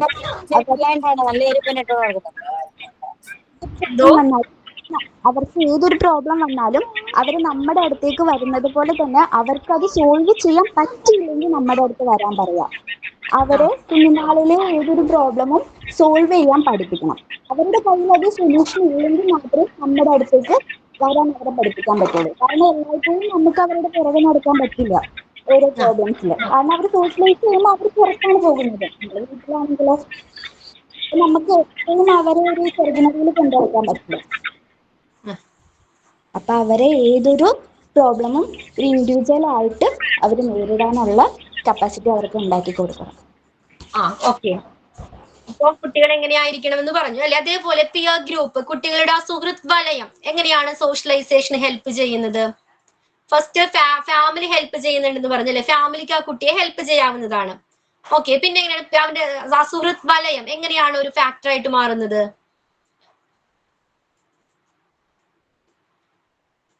എങ്ങനെയായിരിക്കാം? അവർക്ക് ഒരിക്കലും ഒന്നും അറിയാൻ പറ്റില്ല. കാരണം വീട്ടിൽ നിന്ന് വന്ന് നേരെ ഒരു സ്കൂളിലേക്കായിരിക്കും വന്നത്, അല്ലെങ്കിൽ അംഗനവാടിയിലേക്കായിരിക്കും വന്നത്. അപ്പൊ അവിടെ പലതരത്തിലുള്ള കുട്ടികളായിരിക്കും വന്നത്, പല വീടുകളിൽ നിന്ന് പല ബിഹേവിയേഴ്സ് ഉള്ള കുട്ടികളായിരിക്കും വന്നത്. അപ്പൊ ഒരു കുട്ടിക്ക് ആദ്യം തന്നെ കാണുമ്പോൾ ഒന്നും മനസ്സിലാവില്ല. അപ്പൊ അവർ കരഞ്ഞ് ബഹളം ഉണ്ടാക്കുക, അവരുടെ മൈൻഡ് തന്നെ ബ്ലാങ്ക് ആയി പോകും. പക്ഷെ പതുക്കെ ഓരോരുത്തരുടെ ക്യാരക്ടേഴ്സ്, അവിടുത്തെ ടീച്ചർമാർ ഉൾപ്പെടെ ഹെൽപ്പേഴ്സിന്റെ ഉൾപ്പെടെ ക്യാരക്ടേഴ്സ് മനസ്സിലാക്കിയാണ് അവർ ഓരോന്ന് പഠിക്കുന്നത്. അങ്ങനെ പഠിച്ച് പിന്നെ അതുകൂടാതെ സമപ്രായക്കാരുമായിട്ട് കളി എന്ന് പറയുമ്പോൾ മെയിൻ ഫാക്ടർ അല്ലേ. കളിച്ച് പിന്നെ അവരുടെ ഷെയറിങ്ങിലൂടെയൊക്കെയാണ് കൂടുതൽ അവർ മനസ്സിലാക്കുന്നത്. ഹെൽപ്പിംഗ് മെന്റാലിറ്റി, ഷെയറിംഗ് മെന്റാലിറ്റി ഒക്കെ എങ്ങനെയാണ്? ഈ കുട്ടികൾ തമ്മിലുള്ള പരസ്പരം ഇടപഴകലിലൂടെ അവർ പഠിച്ചെടുക്കുന്നുണ്ട്. കുറെ കഴിവുകൾ കുട്ടികൾ ഇത്തരത്തിലുള്ള മോറൽ വാല്യൂസ് അവർ പരസ്പരം പഠിച്ചെടുക്കുന്നുണ്ട് അല്ലെ. അപ്പൊ പല സാഹചര്യങ്ങളിലും ഒരു കുട്ടിയെ ഫാമിലിക്ക് പുറത്തുള്ള ഒരു സോഷ്യൽ വേൾഡ് അല്ലെ, ആ വേൾഡിനെ കുറിച്ച് പരിചയപ്പെടുത്തുന്ന എപ്പോഴും ആരായിരിക്കും? ഈ പിയർ ഗ്രൂപ്പ് ആയിരിക്കും. ഫാമിലി കഴിഞ്ഞാൽ നെക്സ്റ്റ് എന്താണ്? ഈ സൊസൈറ്റിയെ കൂടുതൽ പരിചയപ്പെടുത്തുന്നത് ആരായിരിക്കാം? ഈ പിയർ ഗ്രൂപ്പ് ആയിരിക്കാം അല്ലെ. എങ്ങനെയാണ്? അവർ ആക്ടിവിറ്റീസിൽ ഏർപ്പെടുന്നുണ്ട് അല്ലെ. അപ്പൊ ഒരു ആക്ടിവിറ്റീസ് ജയിച്ചു കഴിഞ്ഞാൽ ആ കോൺഫിഡൻസ് എന്താണെന്ന് കുട്ടി മനസ്സിലാക്കുന്നുണ്ട്. മറ്റുള്ളവരോട് പ്രോപ്പർ ആയിട്ട് എങ്ങനെ കമ്മ്യൂണിക്കേറ്റ് ചെയ്യണം. ഓക്കെ, ഒരു ഗ്രൂപ്പ് ഓഫ് പീപ്പിൾ വന്നാൽ എങ്ങനെയാണ് അവരോട് പ്രോപ്പർ ആയിട്ട് കമ്മ്യൂണിക്കേറ്റ് ചെയ്യേണ്ടത്, അവരെങ്ങനെയാണ് അവർ പരസ്പരം എന്താണ് കാര്യങ്ങൾ ഷെയർ ചെയ്യുന്നത്. ഇതൊരു പുറത്തകത്ത് വീട്ടിലൊരു റൂമിലിരിക്കുന്ന കുട്ടിക്ക് മനസ്സിലാക്കാനായിട്ട് കഴിയുമോ? കഴിയുന്നതാണ്.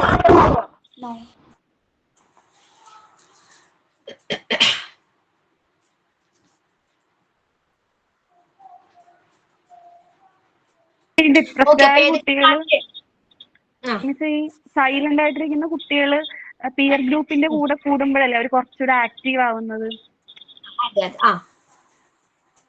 അപ്പൊ അങ്ങനെ അതും ഒരു കാര്യല്ലേ, ഒരു ഫാക്ടർ അല്ലേ അവരുടെ മൂഡിലേക്ക് മാറി അവര് ആക്റ്റീവായി വരുന്നത്.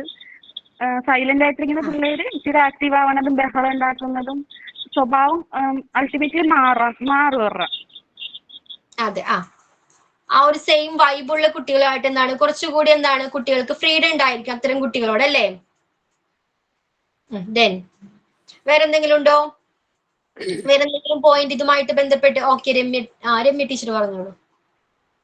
ടീച്ചറെ, ഇപ്പൊ മറ്റേ ആള് പറഞ്ഞോളും തന്നെ നമ്മളുടെ അടുത്ത് അങ്ങനെ 1-2 കുട്ടികളെ കൊണ്ടുവന്ന് ആക്കാറുണ്ട്. തീരെ മറ്റുള്ളവരുടെ ഇന്ററാക്ട് ചെയ്യില്ല കുട്ടികള്. വീട്ടിലൊക്കെ ഇങ്ങനെ ആരെങ്കിലും വരുമ്പോ ഇങ്ങനെ അകത്ത് തന്നെയായിരിക്കും അവരുടെ. അപ്പൊ അങ്ങനെ വന്നിട്ട് 3-4 കുട്ടികൾ അത് നല്ല ബെറ്റർ ആയി പോയിട്ടുണ്ട് അവര്. ഒരു കുട്ടീനോട് ഒന്നും സംസാരിക്കുകയല്ല. ഇപ്പൊ പുള്ളിയുടെ സംസാരത്തിന് ഏറ്റവും കൂടുതൽ ഉണ്ടായിരിക്കും ഞങ്ങളുടെ അടുത്ത് വിളിച്ചിട്ടുണ്ട് പുള്ളിനെയാ. അപ്പൊ വീട്ടിൽ അവരും പറഞ്ഞ ഭയങ്കര സംസാരാണ് ഇപ്പൊ. അപ്പൊ വീട്ടിലത് ആരുമായിട്ട് സംസാരിക്കാനുണ്ടായിരുന്നില്ല. ഈ കുട്ടിയുടെ അമ്മയുടെ നമ്മൾ ഭാഷയ്ക്ക് ചെറിയൊരു വ്യത്യാസമുണ്ട്. അപ്പൊ അതുകൊണ്ട് പുള്ളിക്കാരത്തി കുഞ്ഞിനോട് സംസാരിക്കുകയല്ലായിരുന്നു. അപ്പൊ ഒട്ടും കുഞ്ഞിനോട് സംസാരിക്കാനായിട്ട് ചില കുട്ടികൾ അങ്ങനെയാണല്ലേ. നമുക്ക് അംഗൻവാടികളിൽ പോയാൽ അറിയാം സംസാരിക്കാൻ ചില എന്താണ് 1-2 വാക്കുകൾ മാത്രമായിരിക്കും ആ കുട്ടികൾക്ക് അറിയാവുന്നത്. എന്തുകൊണ്ടാണിത്? വീടുകളിൽ പ്രോപ്പർ ആയിട്ട് ആ കുട്ടികളോട് കമ്മ്യൂണിക്കേഷൻ നടക്കാത്തത് കൊണ്ടാണ് അല്ലേ. അപ്പൊ അത്തരം കുട്ടികൾ എങ്ങനെയാണ് പുറത്ത് ചെല്ലുമ്പോഴായിരിക്കും അല്ലെങ്കിൽ അംഗൻവാടികൾ സ്കൂളുകളിൽ ചെല്ലുമ്പോഴായിരിക്കും കൂടുതൽ കൂട്ടുകാരോടൊത്തല്ല ആളുകളെ കാണുന്നത് തന്നെ ചിലപ്പോൾ പുറത്തിറങ്ങുമ്പോഴായിരിക്കും.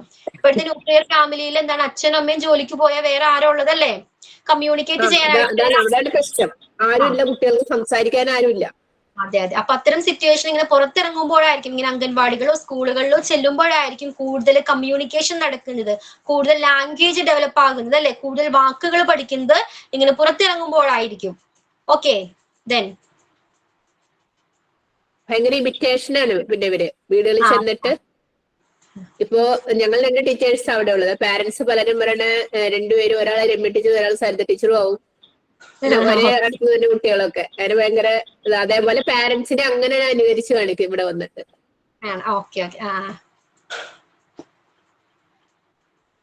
ഒരു സംസാരമൊക്കെ ആംഗ്യ ഭാഷയാന്ന് പറയണത്.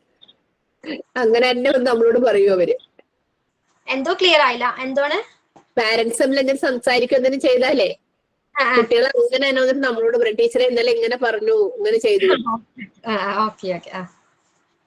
അതെ, കുട്ടികൾ അങ്ങനെ അബ്സോർബൻ മൈൻഡ് ഉള്ളവരാണെന്ന് പറഞ്ഞില്ല. എല്ലാം ഇങ്ങനെ വലിച്ചെടുക്കുന്നവരാണല്ലേ. ഇതെന്താണെന്ന് അവർക്കറിയില്ല. അവർ കാണുന്നതും കേൾക്കുന്നതും എല്ലാം അബ്സോർബ് ചെയ്യുന്നുണ്ട് കുട്ടികള്. നല്ലതും ചീത്തയും അവർക്കറിയില്ലല്ലോ. അതെ. അപ്പൊ അത് ശ്രദ്ധിക്കേണ്ടതല്ലേ കുട്ടികളുടെ മുൻപിൽ, പ്രത്യേകിച്ച് കുട്ടികളുടെ മുൻപിലെങ്കിലും അറ്റ്ലീസ്റ്റ് എങ്ങനെയാണ് പ്രോപ്പർ ആയിട്ട് ബിഹേവ് ചെയ്യാനായിട്ട് പാരന്റ്സ് ശ്രദ്ധിക്കേണ്ടതാണ്. അതെ. അപ്പൊ സോഷ്യൽ ഡെവലപ്മെന്റ് ക്ലിയർ ആണോ? ഇനി ഒരു ടീച്ചർക്ക് എങ്ങനെയാണ് കുട്ടികളുടെ സോഷ്യൽ ഡെവലപ്മെന്റിന് ഹെൽപ്പ് ചെയ്യാനായിട്ട് കഴിയുന്നത്? ടീച്ചറിന്റെ റോൾ എന്താണ്? നമ്മൾ ഇമോഷണൽ ഡെവലപ്മെന്റിൽ പഠിച്ചു അല്ലെ, ടീച്ചറിന് വളരെയധികം റോൾ ഉണ്ടെന്ന് പറഞ്ഞു. കുട്ടിയിലെ ഒരു ഇമോഷൻ ഡെവലപ്മെന്റിന് എന്താണ് ടീച്ചർക്ക് വളരെയധികം റോൾ ഉണ്ടെന്ന് പറഞ്ഞു. അതേപോലെ തന്നെ സോഷ്യൽ ഡെവലപ്മെന്റ് പ്രോപ്പർ ആയിട്ട് നടക്കണമെങ്കിൽ ടീച്ചർക്ക് എങ്ങനെയാണ് എൻവയോൺമെന്റ് ഒരുക്കി കൊടുക്കാനായിട്ട് കഴിയുന്നത്? അല്ലെങ്കിൽ എന്തൊക്കെ ഹെൽപ്പ്, എങ്ങനെയൊക്കെയാണ് ആ കുട്ടിയെ സഹായിക്കാനായിട്ട് കഴിയുന്നത്? എങ്ങനെയൊക്കെ ആയിരിക്കാം ഒരു ടീച്ചർക്ക് എന്താണ് റോള്? ഓരോ ഇതൊക്കെ വരുമ്പോൾ, പ്രോഗ്രാംസ് ഒക്കെ വരുമ്പോൾ അവരെ കൂടുതൽ എല്ലാത്തിലും ഇൻവോൾവ് ആക്കാൻ ശ്രമിക്കണം. ഇപ്പൊ എന്താണ്, ഒരു ഗ്രൂപ്പ് ഡിസ്കഷൻ ആയിക്കോട്ടെ അല്ലെ, അല്ലെങ്കിൽ ഒരു ഗെയിം ആയിക്കോട്ടെ, ഏതൊരു ആക്ടിവിറ്റി ആയിക്കോട്ടെ, എല്ലാ കുട്ടികളെയും ഉൾപ്പെടുത്താനായിട്ട് ശ്രമിക്കണം അല്ലെ. ഇപ്പൊ ഒരു സൊസൈറ്റിയുടെ ചെറിയ ഒരു ഫോം, ഒരു രൂപമാണ് നമുക്ക് ക്ലാസ് റൂം എന്ന് പറയാം അല്ലെ. സൊസൈറ്റിയിൽ പലതരം ബിഹേവിയർ ഉള്ള ആളുകളുണ്ട്, അതേപോലെ തന്നെയാണ് ഒരു ക്ലാസ് റൂം എന്ന് പറയുന്നത്. ചെറിയ കുട്ടികൾക്കിടയിൽ എങ്ങനെയാണ് പലതരത്തിലുള്ള ബിഹേവിയർ ഉള്ള, സ്വഭാവങ്ങളുള്ള കുട്ടികളുണ്ട് അല്ലെ. ചിലപ്പോൾ നല്ല സ്വഭാവങ്ങൾ, നല്ല ശീലങ്ങളുള്ള കുട്ടികൾ ഉണ്ടായിരിക്കാം. അതേപോലെ തന്നെയാണ് എന്താണ്, ചീത്ത ശീലങ്ങൾ അല്ലെ പഠിച്ചു വന്നിരിക്കുന്ന കുട്ടികൾ ഉണ്ടായിരിക്കാം. അവരുടെ കമ്മ്യൂണിക്കേഷൻ, നേരത്തെ പറഞ്ഞ പോലെ, രമ്യ ടീച്ചർ പറഞ്ഞ പോലെ തന്നെ എന്താണ്, കൂടുതൽ വൊക്കാബുലറീസ് അല്ലെങ്കിൽ നന്നായിട്ട് സംസാരിക്കുന്ന കുട്ടികൾ ഉണ്ടായിരിക്കാം. ഓക്കെ, അപ്പൊ അവർ പരസ്പരം ഇടപഴകുന്നതിലൂടെ എന്താണ്, ഇന്ററാക്ട് ചെയ്യുന്നതിലൂടെ ഈ കഴിവുകൾ പരസ്പരം എന്ത് ചെയ്യുന്നുണ്ട്, ഷെയർ ചെയ്യപ്പെടുന്നുണ്ട്. ഓരോ കഴിവുകളും അല്ലെ, കൂടുതൽ വാക്കുകൾ കുട്ടികൾ പഠിക്കുന്നുണ്ട് അല്ലെ, കൂടുതൽ അറിവുകൾ നേടുന്നുണ്ട്. ശരിയാണോ? അതുപോലെ തന്നെ ടീച്ചറെ, നമുക്ക് ഇങ്ങനെ ഓരോ ദിവസത്തിന്റെ ഒരു പ്രത്യേകത കാര്യങ്ങളൊക്കെ, ഒരു പ്രത്യേക ദിവസങ്ങള്, എൻവയോൺമെന്റൽ ഡേ അങ്ങനെയൊക്കെ വന്നെ, അതെല്ലാം നമ്മൾ ഈ കുട്ടികളെ ചേർത്ത് നിർത്തി അവരോട് ഇന്നതാണെന്ന് പറഞ്ഞ് കുഞ്ഞിലെ മുതൽ അവർ നമുക്ക് പറ്റുന്ന രീതിയിൽ അവരുമായിട്ട് ആഘോഷിച്ചു പോവുക. ടീച്ചർക്ക് ചെയ്യാവുന്നത്. അതേപോലെ അങ്ങനെയുള്ള ഒരു പ്ലക്കാർഡ് കാര്യങ്ങളൊക്കെ ഉണ്ടാക്കി കൊണ്ടുവരാൻ പറയാ. അങ്ങനെയുള്ള കുഞ്ഞു ഫാമിലി സപ്പോർട്ട് ചെയ്താണ് അവർ ചെയ്യണത് കേട്ടോ. അവർക്ക് ഒരു ഭയങ്കര സന്തോഷമാണ്. അങ്ങനെ ഒരു ചാർട്ടൊക്കെ ഉണ്ടാക്കിക്കൊണ്ട് അവർ വരുന്ന ദിവസം അവർക്ക് ഭയങ്കര ഹാപ്പി ആയിട്ട് അവർ വരിക. അതേപോലെ തന്നെ ചെറിയ കുട്ടികളെ കൊണ്ട് ഒരുമിപ്പിച്ച് ചെടികളൊക്കെ നടാറില്ലേ? അങ്ങനെയുള്ള വർക്കുകളൊക്കെ. അതേപോലെ തന്നെ ചെറിയ ഡിസ്കഷൻ കൊടുക്കാം, ചെറിയ ചെറിയ ആക്ടിവിറ്റീസ് കൊടുക്കാം. അതിലെന്താണ്, എല്ലാവരെയും അതിൽ ഉൾപ്പെടുത്താനായിട്ട് ടീച്ചർ ശ്രദ്ധിക്കേണ്ടതാണ്. നമ്മളിപ്പോ ഒരു ഫ്രൈഡേ അവർക്ക് പ്ലേ ഡേ ആണ് ഞങ്ങളുടെ അടുത്ത്. ഫ്രൈഡേ കംപ്ലീറ്റ് പ്ലേ ഡേ ആണ്. അപ്പൊ അവരൊക്കെ പാട്ട് പാടിക്കല്, കഥ പറയിപ്പിക്കല്, പിന്നെ അവർക്ക് ഒത്തിരി ടോയ്സും ഇടാം. ടോയ്സ് ഒക്കെ എടുത്തിട്ടൊക്കെ അപ്പൊ അത് ഷെയർ ചെയ്ത് കളിക്കാനാണ് പഠിപ്പിക്കുന്നത്. അത് എന്റെ എന്ന് പറഞ്ഞ് വച്ചതിരിക്കാൻ പറ്റില്ല, നമ്മുടെയാണ് എന്നൊരു ഷെയർ ചെയ്ത് കൊടുക്കണം. എന്റെ നിന്ന് നമ്മളുടെ എന്നുള്ളതിലേക്ക് അവരെ വളർത്തിയെടുക്കണം. Okay, very good. Then Surya പറയൂ, എന്തൊക്കെയാണ് ഒരു ടീച്ചറിനുള്ള റോളുകൾ? എന്തൊക്കെയാണ് കുട്ടികളുടെ സോഷ്യൽ ഡെവലപ്മെന്റിന് ഒരു ടീച്ചർക്ക് എങ്ങനെയൊക്കെ ആ കുട്ടിയെ ഹെൽപ്പ് ചെയ്യാനായിട്ട് കഴിയും? സൂര്യയുടെ ഒപ്പീനിയനോ അല്ലെങ്കിൽ എക്സ്പീരിയൻസോ എക്സാമ്പിൾസോ എന്ത് വേണമെങ്കിലും ഷെയർ ചെയ്യാം. പറയൂ സൂര്യ. ഇല്ലേ?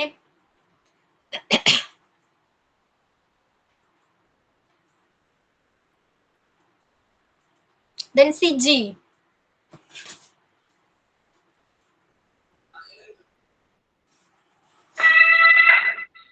Hello ma'am. എന്തോ?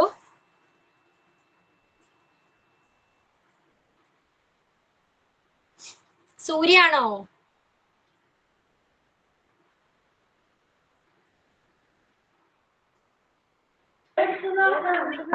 മാം, ആസ് എ ടീച്ചർ നമ്മുടെ റോള് കുട്ടികളെ ഫസ്റ്റ് നമ്മൾ അവരെങ്ങനെയാണ് ഇപ്പൊ ഹാപ്പി മൂഡിലാണോ അതോ എന്ത് മൂഡാന്ന് ഫസ്റ്റ് നമ്മൾ അറിയണം. അത് കഴിഞ്ഞിട്ട് നമ്മൾ ഓരോരുത്തരെ അവർക്ക് പറയാനുള്ളത് നമുക്ക് ഒന്നെങ്കിൽ അടുത്ത് വിളിച്ച് നമുക്ക് അവരുടെ അടുത്ത് ചോദിക്കാം. ഇല്ലെങ്കിൽ നമുക്ക് കോമൺ ആയിട്ട് എന്തെങ്കിലും വല്ലവർക്കും പറയാനുണ്ടെങ്കിൽ ഹാൻഡ് റൈസ് ചെയ്യാം. അങ്ങനത്തെ കാര്യങ്ങളൊക്കെ പറഞ്ഞ് നമുക്ക് അവരെ കൊണ്ട് തന്നെ മുന്നോട്ട് വരുത്തിച്ച് നമുക്ക് ചോദിക്കാം. അങ്ങനെ ഷൈ ആയിട്ടുള്ള കുട്ടികളെ നമുക്ക് അടുത്ത് വിളിച്ച് നമ്മൾ ചോദിച്ചു കഴിഞ്ഞാൽ ചിലപ്പോൾ ഇഷ്ടമുള്ള ടീച്ചേഴ്സ് ആണ്.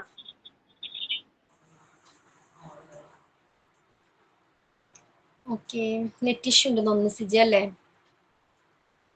ഓക്കെ, അപ്പൊ എങ്ങനെയാണ് ടീച്ചർക്ക് എങ്ങനെയൊക്കെ ഹെൽപ്പ് കണ്ടിന്യൂ ചെയ്യുന്നത്? ബ്രേക്ക് ആയി പോയായിരുന്നു സിജി. നെറ്റ് ഇഷ്യൂ ആണെന്ന് തോന്നുന്നു. ഓക്കെ, അപ്പൊ എങ്ങനെയാണ് ഇച്ചിരി ഇൻട്രോവേർട്ട് ആയിട്ടുള്ള ഇച്ചിരി ഷൈ ആയിട്ടുള്ള കുട്ടികളെ എങ്ങനെയാണ് മുന്നോട്ട് കൊണ്ടുവരാനായിട്ട് ഏതൊരു ആക്ടിവിറ്റി ആയിക്കോട്ടെ കൂടുതൽ അവരുടെ പാർട്ടിസിപ്പേഷൻ ഉറപ്പാക്കേണ്ടത് എന്താണ് ടീച്ചറുടെ റെസ്പോൺസിബിലിറ്റി ആണ് അല്ലേ? അല്ലെങ്കിൽ ആക്റ്റീവ് ആയിട്ടുള്ള കുട്ടികളെ മാത്രം ഒരു പെർഫോമൻസിന് തിരഞ്ഞെടുത്താൽ മതിയോ? ഒരു ഡാൻസ് ആണെങ്കിൽ, ഒരു ഡാൻസ് കോമ്പറ്റീഷൻ ആണെങ്കിൽ അതിൽ നന്നായിട്ട് ആക്റ്റീവ് ആയിട്ടുള്ള കുട്ടികളെ മാത്രം സെലക്ട് ചെയ്താൽ മതിയോ? അങ്ങനെ ആയിരിക്കണം ഒരു ടീച്ചർ? ഇപ്പൊ ഷൈ ആയിട്ടുള്ള കുട്ടികൾ ഉണ്ടായിരിക്കും, ആ കുട്ടികളെ മുന്നോട്ട് കൊണ്ടുവരേണ്ടത് ഒരു ടീച്ചറിന്റെ റെസ്പോൺസിബിലിറ്റി ആണ് അല്ലെ? എല്ലാവരെയും ഈക്വൽ ആയിട്ട് കൺസിഡർ ചെയ്യേണ്ടത് ഒരു ടീച്ചറിന്റെ റെസ്പോൺസിബിലിറ്റി ആണ്. ഓക്കെ, പിന്നെ എന്തൊക്കെയായിരിക്കാം? ബാലൻസ് മെയിൻറ്റെയിൻ ചെയ്യാലോ. അതായത് ഇപ്പൊ ഇൻട്രോവേർട്ട് ആയിട്ട് നിൽക്കുന്ന ഒരു കുട്ടീനെ നമ്മൾ നിർബന്ധിച്ച് ഒരു നാടകത്തിലേക്ക് റോൾ പ്ലേയിലൊക്കെ പിടിച്ച് കയറ്റിയിട്ട് അവനെ കൊണ്ട് പറ്റുമെന്ന് നമ്മൾ അവൻ സാധിച്ചെന്ന് അല്ല, അവനത് നമ്മുടെ മുമ്പിൽ പ്രസന്റ് ചെയ്ത് പിന്നീട് അതുപോലെ തന്നെ അത് അവിടെ കഴിയാണ്ട് പിന്നെ അത് കണ്ടിന്യൂ ചെയ്യിപ്പിക്കാം. അവനെ കാണുമ്പോൾ ജസ്റ്റ് ഒന്ന് അപ്രീഷിയേറ്റ് ചെയ്യുക, ഒന്ന് ചിരിക്കുക, നീ അന്ന് ചെയ്തത് നല്ലായിരുന്നു എന്ന് പറയാ. അത് ആ സ്റ്റാൻഡേർഡിൽ കൊണ്ട് തീരരുത്, പിന്നെയും കണ്ടിന്യൂ ചെയ്യാം. അപ്പൊ അങ്ങനെ ഒരു സപ്പോർട്ട് കൊടുക്കുകയാണെങ്കിൽ ചിലപ്പോ അവന് ഭാവിയിൽ എന്തെങ്കിലും വലിയ ആളാവാം. അപ്പൊ അത് അവനൊരു കോൺഫിഡൻസ് ആവും. കോൺഫിഡൻസ് ആണ് ഇത്ര അല്ലെ? ടീച്ചറിൽ നിന്നുള്ള ഒരു നല്ല വാക്ക് പോലും അല്ലെ കുട്ടികളിൽ എന്താണ് നല്ലൊരു ഇമ്പാക്ട് ക്രിയേറ്റ് ചെയ്യുന്നുണ്ട് അല്ലെ? ദെൻ പിന്നെ എന്തൊക്കെയായിരിക്കാം?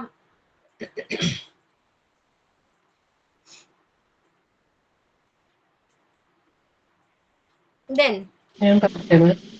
പറഞ്ഞോളൂ, എല്ലാവർക്കും പറയാം, പറഞ്ഞോളൂ സ്മിത. പിന്നെ നമ്മളിപ്പോ പൊതുവെ കുട്ടികളില് എനിക്ക് എന്റെ എക്സ്പീരിയൻസ് ആണ് ഞാൻ പറയുന്നത്. കുട്ടികളിൽ കാണുന്ന ഒരു 6 to 7 years മുതൽ തുടങ്ങുന്ന കുട്ടികൾക്ക് നമ്മളിപ്പം നല്ല രീതിയിൽ പഠിപ്പിച്ച് കുട്ടികളെ വിടും. പക്ഷെ അവർ ക്ലാസ്സിൽ ചെല്ലുമ്പോഴത്തേക്ക് അവർക്ക് എക്സാം ചെയ്യുന്ന സമയത്ത് അതിൻ്റെതായ പ്രോപ്പർ രീതിയിൽ അവർക്ക് എന്ത് ചെയ്യാൻ പറ്റുന്നില്ല, അത് നന്നായിട്ട് എഴുതാൻ പറ്റുന്നില്ല. അപ്പൊ അവർക്ക് മെയിനായിട്ടുള്ളതെന്ന് വെച്ചാൽ ഭയമാണ്, ഫുൾ ഭയമാണ്. കുട്ടികൾക്ക് എത്ര പഠിച്ചുകൊണ്ട് പോയാലും അവർക്ക് അത് ഒരു കോൺഫിഡൻസ് വരുന്നില്ല. അപ്പൊ ഈ ഭയം എന്ന് പറയുന്നത് 2 കാര്യങ്ങളാണ്. ഒന്ന്, സ്കൂളിലെ ടീച്ചേഴ്സ് നല്ല രീതിയിൽ പഠിപ്പിച്ചിട്ടിട്ട് അവരെ വഴക്ക് പറയുകയോ അല്ലെങ്കിൽ അവർക്ക് ക്വസ്റ്റ്യൻ വായിക്കാൻ അറിയത്തില്ലെങ്കിൽ അത് ചോദിക്കാനുള്ള ഒരു ഭയം. അപ്പൊ ഇവർക്ക് ആൻസർ കംപ്ലീറ്റ് അറിയാം, പക്ഷെ ഇവർക്ക് എന്ത് ചെയ്യാൻ പറ്റുന്നില്ല, അത് ചോദിച്ച് മനസ്സിലാക്കി ചെയ്യാനായിട്ടുള്ള ഒരു ഭയം. അപ്പൊ തിരിച്ച് മാതാപിതാക്കളെ അടിയോ നമ്മൾ ട്യൂഷൻ എടുക്കുന്നവരടിയോ എന്നുള്ള ഒരു ഭയം ഈ കുട്ടികളിൽ പൊതുവിലുള്ള കുട്ടികളുടെ ഇപ്പൊ ഏറ്റവും കൂടുതൽ കണ്ടുവരുന്ന ഒരു കാര്യം, ഏത് സിലബസിൽ പഠിക്കുന്ന കുട്ടികളാണെങ്കിലും അങ്ങനെ ഒരു ഭയം അവർക്കുണ്ട്. അന്നേരം ഞാൻ പൊതുവെ ചെയ്യുന്നതല്ല, ഇവിടെ കൊണ്ടുവരുമ്പോൾ അവർ കൊണ്ടുവരുന്ന മാർക്ക് ഇപ്പം 20-ൽ ഒരു 15 ആയിക്കോട്ടെ അല്ലെങ്കിൽ 12 ആയിക്കോട്ടെ, ഞാൻ അന്നേരം അവർക്ക് അപ്രീഷിയേറ്റ് ചെയ്യത്തേ ഉള്ളത്. ബാക്കി അവർക്ക് വന്ന തെറ്റുകൾ, അത് നമുക്ക് അത്യാവശ്യം തെറ്റുകൾ വന്നതിന്റെ പേരിൽ പറ്റിപ്പോയത് അവരെ കൺഗ്രാജുലേറ്റ് ചെയ്യും. പറ്റിയ ഞാൻ അവർക്കൊരു ഗിഫ്റ്റും കൊടുക്കും. ഗിഫ്റ്റ് എന്ന് പറയുന്ന ഒരു എന്താ ജസ്റ്റ് ഒന്ന് ഹഗ് ചെയ്യുകയോ, അന്നേരം ഇത്രയും നിങ്ങൾ വാങ്ങിച്ചു അടുത്ത തവണ നമ്മൾ നല്ല സ്ട്രെങ്ത് ആയിട്ട് പഠിക്കുമെന്ന് അവരെ കൊണ്ടുവന്ന് സ്ട്രോങ് ആയിട്ട് പറയിപ്പിക്കും. ഇവര് സ്കൂളിൽ നിന്ന് വരുന്ന മൂഡ് പറയുമ്പോൾ ഇവരുടെ മുഖം കാണുമ്പോൾ അറിയാം ഭയങ്കര ടെൻസ്ഡ് ആയിട്ടാണ് ഇവർ വരുന്നത്. വീട്ടുകാരിൽ നിന്ന് ഒരു നുള്ളെങ്കിലും കിട്ടിയിട്ടായിരിക്കും വരുന്നത്. അത്രയും അവരും കൂടെ ഇത് കഷ്ടപ്പെട്ടായി പഠിപ്പിച്ച് വിടുന്നതേ. അന്നേരം ഇവിടെ വരുമ്പോൾ പക്ഷെ നമ്മൾ ഇതങ്ങോട്ട് പറഞ്ഞു കഴിയുമ്പോഴത്തേക്ക് ഇവർ പിന്നെ അങ്ങ് റിലാക്സ്ഡ് ആണ്. അവർക്കങ്ങ് ഭയങ്കരമായിട്ട് എനർജി കിട്ടും, പിന്നെ നമുക്ക് മുന്നോട്ട് പഠിക്കാം. അപ്പൊ അവർക്ക് അങ്ങനെ ഒരു എന്താ പറയുക പ്രോത്സാഹനം ഉണ്ടാകും. പിന്നെ ഞാൻ പറഞ്ഞു ഭയപ്പെടേണ്ട ഒരു ആവശ്യമില്ല. ആ ഭയം നമുക്ക് കളയേണ്ട ഒന്നാമത്തെ കാര്യം എന്ന് വെച്ചാൽ നിങ്ങൾ ഉറക്കെ സംസാരിക്കുക, ഉറക്കെ വായിക്കുക. നിങ്ങൾ തെറ്റിപ്പോകുന്നുണ്ടെങ്കിൽ തെറ്റിപ്പോയിക്കോട്ടെ, ആരും നിങ്ങളെ കളിയാക്കത്തില്ല. തെറ്റി പറഞ്ഞാലല്ലേ ആന്റിക്ക് തിരിച്ച് പറഞ്ഞു തരാൻ പറ്റത്തുള്ളൂ എന്നൊക്കെ പറഞ്ഞു വാ തുറക്കത്തില്ല. ഈ ഭയം തോന്നിയിട്ട് ഇവർക്ക് വാ തുറക്കാൻ പറ്റുന്നില്ല.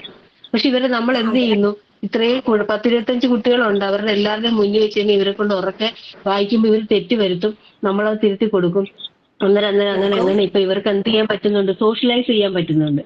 മറ്റേന്ന് വെച്ചാൽ അവരെ ഈ പറയുന്ന പോലെ ഇൻട്രോവേർട്ട് ആയിട്ട് അവരുടെ ഉള്ളിൽ ആ ഭയം ഉള്ളിൽ ഒതുക്കിയിട്ട് ഇതിന്റെ ജെന്യൂൻ റീസൺ എന്താണെന്ന് മാതാപിതാക്കൾക്കും സ്കൂളിലെ ടീച്ചേഴ്സിനും ഒന്നും മനസ്സിലാവുന്നില്ല. എന്തുകൊണ്ട് ഇവർ മാർക്ക് വാങ്ങുന്നില്ല എന്നുള്ളതാണ്.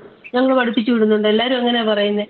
പക്ഷെ ഞാൻ മനസ്സിലാക്കിയപ്പോ ഇതാണ്. അപ്പൊ അത് ഇപ്പൊ കുറേശ്ശെ അങ്ങനെ ഇമ്പ്രൂവ് ചെയ്തപ്പോ 10-ൽ 5 മാർക്കൊക്കെ വാങ്ങിച്ച പിള്ളേരൊക്കെ ഇപ്പം 20-ൽ ഇപ്പൊ 15 മാർക്ക് 18 മാർക്കൊക്കെ മേടിച്ചുകൊണ്ടാണ് വരുന്നത്.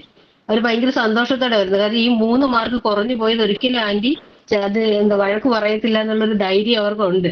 പിന്നെ അവര് പിന്നെ ഈ ചുമന്നുകൊണ്ട് നടക്കരുത്, നിങ്ങൾ നിങ്ങളുടെ അവിടെ ഉള്ള കാര്യങ്ങൾ അവിടെ തന്നെ കളയാത്ത അപ്പൊ നമ്മുടെ ഉള്ളിലോട്ട് പിന്നെ കയറത്തില്ല. അത് ചെറിയ ചെറിയ ഉദാഹരണങ്ങളിലൂടെയാണ് ഞാൻ പറഞ്ഞു കൊടുക്കുന്നത്. ഇപ്പം ഒരു കുടം അങ്ങോട്ട് കയ്യിലോട്ട് കൊടുത്തു, അല്ലെങ്കിൽ ഒരു ഗ്ലാസ് കൊടുത്തു, എന്നിട്ട് അതിനകത്ത് നിങ്ങൾ തിരിച്ചു വെച്ചിട്ട് അതിനകത്ത് മണ്ണ് നിറച്ച് നോക്കി എന്നൊക്കെ പറയുമ്പോൾ ഇതുപോലെയാണ് നമ്മുടെ മനസ്സിൽ എന്തെങ്കിലും കിടന്നാൽ നമുക്കത് പറ്റത്തില്ല. അപ്പൊ ഇങ്ങനെയൊക്കെ നമ്മൾ പ്രത്യേകിച്ച് ഈ 6 to 7 years മുതൽ അങ്ങോട്ടാണ് സ്റ്റാർട്ടിങ്ങിൽ ഈ പ്രോബ്ലം കാണുന്നത്. അങ്ങനൊരു ഫിയർ ഉണ്ട് പിള്ളേർക്ക്, ഉറപ്പായിട്ടും ഉണ്ട്. ഇപ്പൊ എന്താണ് ഒരു ഔട്ട് ഓഫ് 20 എന്താണ് ഒരു 15-16 മാർക്ക് കിട്ടിയ കുട്ടിയാണെങ്കിലും പാരന്റ്സ് എപ്പോഴും എന്താ ഫോക്കസ് ചെയ്യുന്നത്? ആ കുറഞ്ഞു പോയ 4 മാർക്കിലായിരിക്കും എപ്പോഴും ഫോക്കസ് ചെയ്യുന്നത് അല്ലേ? ആ 15 അല്ലെങ്കിൽ 16 മാർക്ക് വെറുതെ ടീച്ചർ ഇട്ട് കൊടുക്കുന്നതാണോ? ആ കുട്ടിയുടെ എഫേർട്ടിനുള്ള റിസൾട്ട് ആണല്ലേ 16 മാർക്ക് എന്ന് പറയുന്നത്. ആ കുട്ടി പഠിച്ചു നേടിയെടുത്തതാണ് അല്ലേ? പക്ഷെ പാരന്റ്സ് എപ്പോഴും കൂടുതൽ എംഫസൈസ് ചെയ്യുന്നത് ആ കുറഞ്ഞു പോയ 4 മാർക്കിലായിരിക്കും അല്ലെ? അങ്ങനെയാണ്. അപ്പൊ കുട്ടികളെ ടീച്ചർക്കാണ് കുട്ടികളെ കൂടുതൽ എന്താണ് സപ്പോർട്ട് ചെയ്യാനായിട്ട് ഇത്തരം കാര്യങ്ങളിൽ കഴിയുന്നത് അല്ലെ? അതേപോലെ തന്നെ പാരന്റ്സിനെ മനസ്സിലാക്കിപ്പിക്കാനും ടീച്ചർക്ക് എന്തൊരു റോൾ ഉണ്ട്, ശരിയല്ലേ? മാം, എന്റെ ഡോട്ടർ ഇപ്പം ഫസ്റ്റ് സ്റ്റാൻഡേർഡിലാണ് പഠിക്കുന്നത്. അവളിപ്പോ ഈ ലാസ്റ്റ് ഒക്കെ അവർക്ക് എക്സാം ഇല്ല, പക്ഷെ സ്കൂളിൽ അസസ്മെന്റ് നടത്തും. അപ്പൊ അതിന് 1 മാർക്ക് കൊണ്ടുവരുമ്പോ പറയും 5-ൽ 3 മാർക്ക് എന്നൊക്കെ പറയുമ്പോ ഞാൻ പറയും സാരമില്ല, നമുക്ക് നെക്സ്റ്റ് ടൈം നോക്കാം എന്ന് പറയുമ്പോ ഞാൻ വഴക്ക് പറയില്ല. അപ്പൊ അവള് പേടിച്ചിട്ട് വരിക, കണ്ണൊക്കെ ഇങ്ങനെ ഇതായിട്ട് എന്നെ ഞാൻ വഴക്ക് പറയുന്ന ചോദിച്ചു. ഞാൻ പറയും ഞാൻ എന്തിനാ വഴക്ക് പറയുന്നത്, നമുക്ക് നെക്സ്റ്റ് എക്സാമിന് നോക്കാം, ഇത് ക്ലാസ് ടെസ്റ്റ് അല്ലേ, കുഴപ്പമില്ല, അങ്ങനെ പറഞ്ഞു വിടും. അപ്പൊ ദേ ഇന്നലെ ജസ്റ്റ് ഒരു 10 മിനിറ്റ് ഞാൻ ഇരുന്നുള്ളൂ മലയാളത്തിനൊക്കെ. അവള് ഇന്ന് ദേ ഫുള്ള് മേടിച്ചു വന്നിട്ടുണ്ട്. അവള് പറയാം എല്ലാവർക്കും ഇന്ന ക്വസ്റ്റ്യൻ എഴുതാൻ കിട്ടിയില്ല, എനിക്ക് കിട്ടിയില്ല. ഞാൻ പറഞ്ഞു നീ പഠിച്ചു അപ്പൊ നിനക്ക് കിട്ടി, അപ്പൊ അത്രേ ഉള്ളൂ കാര്യം, പഠിച്ചാൽ നമുക്ക് കിട്ടും എന്ന് പറഞ്ഞു ഞാൻ. ഓരോ മാർക്കും അവരുടെ അധ്വാനത്തിന്റെ ഫലമാണല്ലേ, വെറുതെ ഒരു ടീച്ചർ മാർക്ക് ഇട്ട് കൊടുക്കില്ല അല്ലേ? അപ്പൊ അവർ പഠിച്ചു നേടുന്നത് തന്നെയാണ് ഓരോ മാർക്കും. അത് എത്രയാണ്, 1 ആയാലും 2 ആയാലും പഠിച്ചു തന്നെ നേടുന്ന മാർക്കാണ്. ഓക്കെ, അങ്ങനെ സപ്പോർട്ട് ചെയ്യുമ്പോൾ കുട്ടികൾക്ക് കൂടുതൽ സപ്പോർട്ട് ചെയ്യുന്ന ഒരാളുണ്ടെന്ന് മനസ്സിലാക്കിയാൽ കുട്ടി കൂടുതൽ എന്ത് അധ്വാനിക്കും ആ മാർക്കിന് വേണ്ടി അല്ലേ? ഇതുപോലെ തന്നെ വേറൊരു സംഭവമുണ്ട്, ഈ കമ്പാരിസൺ. അതായത് പാരന്റ്സിന്റെ ചിന്ത, എന്റെ മോൻ ഫുൾ മറ്റുള്ള എന്റെ മോൻ മുട്ട വാങ്ങിച്ചാലും അടുത്തിരിക്കുന്ന മോൻ അതേ മുട്ട തന്നെ വാങ്ങിച്ചാൽ അവർക്ക് ഭയങ്കര സന്തോഷമാണ്. പക്ഷെ അപ്പുറത്തിരിക്കുന്ന കൊച്ച് 15 മാർക്ക് വാങ്ങിച്ചാൽ ഇപ്പൊ പറയൂ നിനക്ക് 4 മാർക്ക് കുറഞ്ഞു പോയി എന്ന് പറയും. അങ്ങനത്തെ ഒരു സിറ്റുവേഷൻ ഉണ്ട്. ഞാൻ ഡയറക്റ്റ് കാണാറില്ല, ഞാൻ സെന്ററിൽ പോകുന്നുണ്ട്. അവിടുത്തെ ചേച്ചിക്ക് ഒരു മോനുണ്ട്. ആ മോൻ എപ്പോഴും ഫുൾ മാർക്കാ. അത് വന്നോണ്ട് അവന്റെ മാർക്ക് ചേച്ചി ചോദിക്കുന്നത് അവന്റെ കൂടെ ഇരിക്കുന്നത് ദീക്ഷിത് എത്ര മാർക്ക് വാങ്ങിച്ച്, ദീക്ഷിത് പൊട്ടയാണല്ലോ, നല്ല കാര്യം, അവൻ അങ്ങനെയാണ്, അവനൊന്നും പഠിക്കത്തില്ല, നീ പഠിച്ചോട്ടെ അങ്ങനെ ഒരു കൊച്ചിനെ സപ്പോർട്ട് ചെയ്യുന്നത്. യെസ് മാം, ഇതുപോലെ നമ്മുടെ മാർക്കിന്റെ കേസിൽ മാത്രല്ല, ഈവൻ ഒരാളുടെ സെപ്പറേറ്റ് ഇപ്പൊ ഒരു ബുദ്ധിയുടെ കാര്യത്തിലാണെങ്കിലും സെയിം ഏജ് ഗ്രൂപ്പിലുള്ള ആൾക്കാരുടെ തമ്മിൽ കമ്പാരിസൺ പാരന്റ്സ് നടത്തുന്നുണ്ട്. നിനക്ക് ബുദ്ധിയുണ്ട്, അവൾക്ക് ബുദ്ധിയില്ല, അങ്ങനെയൊക്കെ പറഞ്ഞിട്ട്. ശരിക്കും അത് പാടില്ല. ഇൻഡിവിജ്വൽ ആണ്, ഓരോരുത്തർക്കും ഓരോ കഴിവുകളാണ്. നമ്മൾ അത് ആദ്യം പാരന്റ്സ് ഫസ്റ്റ് മനസ്സിലാക്കിയാ പിന്നെ നമ്മൾ ആ പ്രഷർ കുട്ടികളുടെ മേത്ത് കൊടുക്കില്ല. കുട്ടികൾക്ക് പറ്റാവുന്ന കപ്പാസിറ്റിയിൽ അവർ പഠിക്കുന്നുണ്ട്. ഇനി അവർക്ക് പറ്റുന്നില്ലെങ്കിൽ നമുക്ക് വേണമെങ്കിൽ എക്സ്ട്രാ സോഴ്സ് കൊടുക്കാം, ഒരു ട്യൂഷനോ അങ്ങനെ എന്തെങ്കിലുമൊക്കെ കൊടുക്കാം. അല്ലാതെ നമ്മൾ അവര് അത്രയും മേടിക്കുന്നു നമ്മൾ ഇത്ര തന്നെ മേടിക്കണം എന്ന് പറഞ്ഞുള്ള മെന്റാലിറ്റി പാരന്റ്സ് ഫസ്റ്റ് ചേഞ്ച് ചെയ്യണം. അപ്പൊ നമ്മൾ ടീച്ചേഴ്സ് അതിനാണ് ഇങ്ങനെ PTA മീറ്റിംഗ് അങ്ങനെയൊക്കെ വെച്ചിട്ട് നമ്മൾ പാരന്റ്സിനോട് പറയും ഇങ്ങനെയാണ്, നിങ്ങളും കൂടി ഹെൽപ്പ് ചെയ്യണം, എന്നാലാണ് കുട്ടികളും കയറി വരുള്ളൂ. ഞങ്ങളിവിടെ പഠിപ്പിക്കുന്നുണ്ട്, നിങ്ങളും കൂടി പാരന്റ്സ് വീട്ടിൽ അറ്റ്ലീസ്റ്റ് വീക്ക്ലി വൺസ് എങ്കിലും കുട്ടികളുടെ കൂടെ ഇരുന്ന് ഒന്ന് പഠിക്കാനിരിക്കുക എന്നൊക്കെ പറയുന്നുണ്ട് ഇപ്പൊ. ഓക്കെ. അപ്പൊ പാരന്റ്സ് അത്രയും പ്രഷർ കൊടുക്കുന്നുണ്ട് കുട്ടികളിൽ അല്ലേ?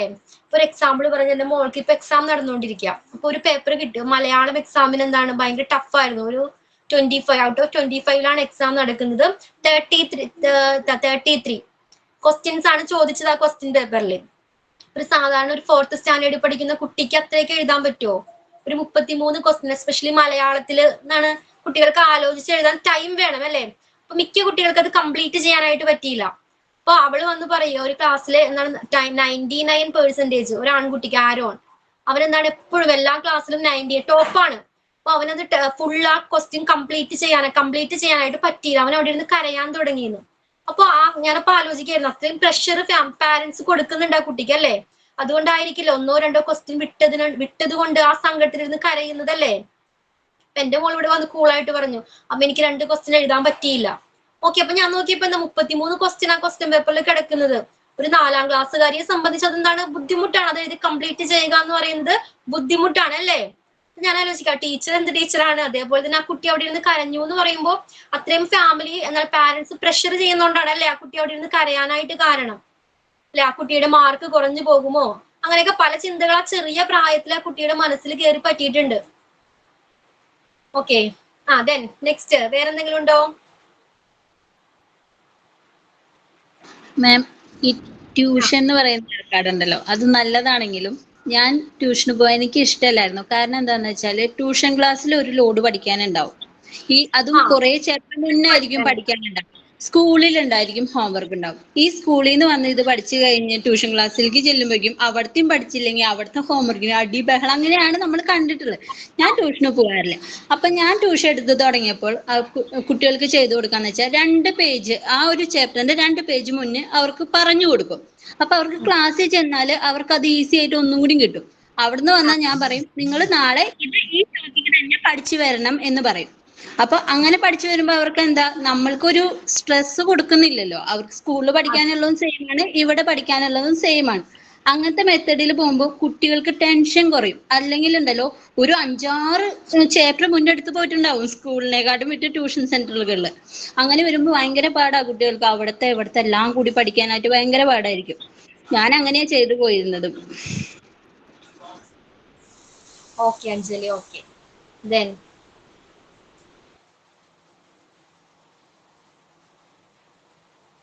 വേറെ എന്തെങ്കിലും ഉണ്ടോ എക്സ്പീരിയൻസ് ഇങ്ങനെ ഷെയർ ചെയ്യാനായിട്ട്? ഇനി Smitha action song role play ചെയ്തതായിരുന്നു സ്മിത? ഞാൻ ചെയ്തായിരുന്നു.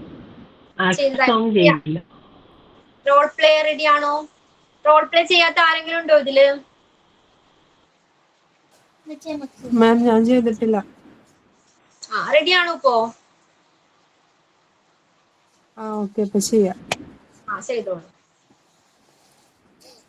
Dialogue between grandmother and granddaughter about healthy food. Grandma: Seema, what are you eating? Seema: I am eating burger, pizza and some fries. Grandma: How many times I told you not to eat this unhealthy food? Seema: Grandma, I know that they are unhealthy, but they are so tasty. Grandma: You know that it's a high calorie content food. Seema: I don't know that. Grandma: It will become your habit to consume junk food, which is not good for your health. Seema: Grandma, then what should I eat? Grandma: You should eat vegetables, soups, fries and sprouts. Seema: But I don't like veggies. Grandma: Take some amount of veggies, rice, chapati, salads. This will become your balanced diet. Seema: Okay, Grandma, I will start taking balanced diet. Grandma: You should avoid these unhealthy drinks. Instead of this, you should have fresh fruits juice. Seema: Okay, Grandma, I will start taking balanced diet and fresh drinks. Grandma: Thanks. Good, always remember health is wealth. Seema: I love you, Grandma. Grandma: Okay, I love you, little one. Okay Alisha, നന്നായിട്ടുണ്ടായിരുന്നു അല്ലേ? Balance ഡയറ്റിന്റെ അല്ലെ, healthy ഈറ്റിംഗ്സിന്റെ ഇമ്പോർട്ടൻസിനെ കുറിച്ച conversation ഉണ്ടായിരുന്നത്. അലീഷ എന്നല്ലേ പേര്? അല്ല മാം, ഫസ്ന എന്നാണ് എന്റെ പേര്. ഫസ്ന. ഓക്കെ ഫസ്ന. ഓക്കെ, അപ്പൊ ഇതോടുകൂടി ചാപ്റ്റർ കംപ്ലീറ്റ് ആയിട്ടുണ്ട്. Role of the teacher.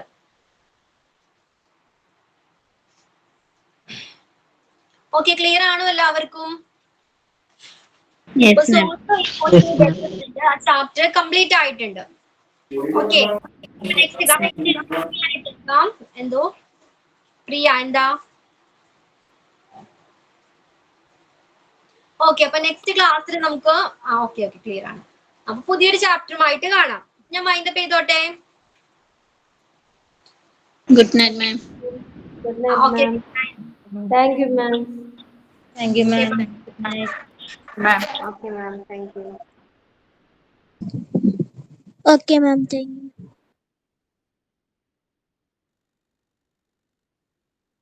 Thank you ma'am.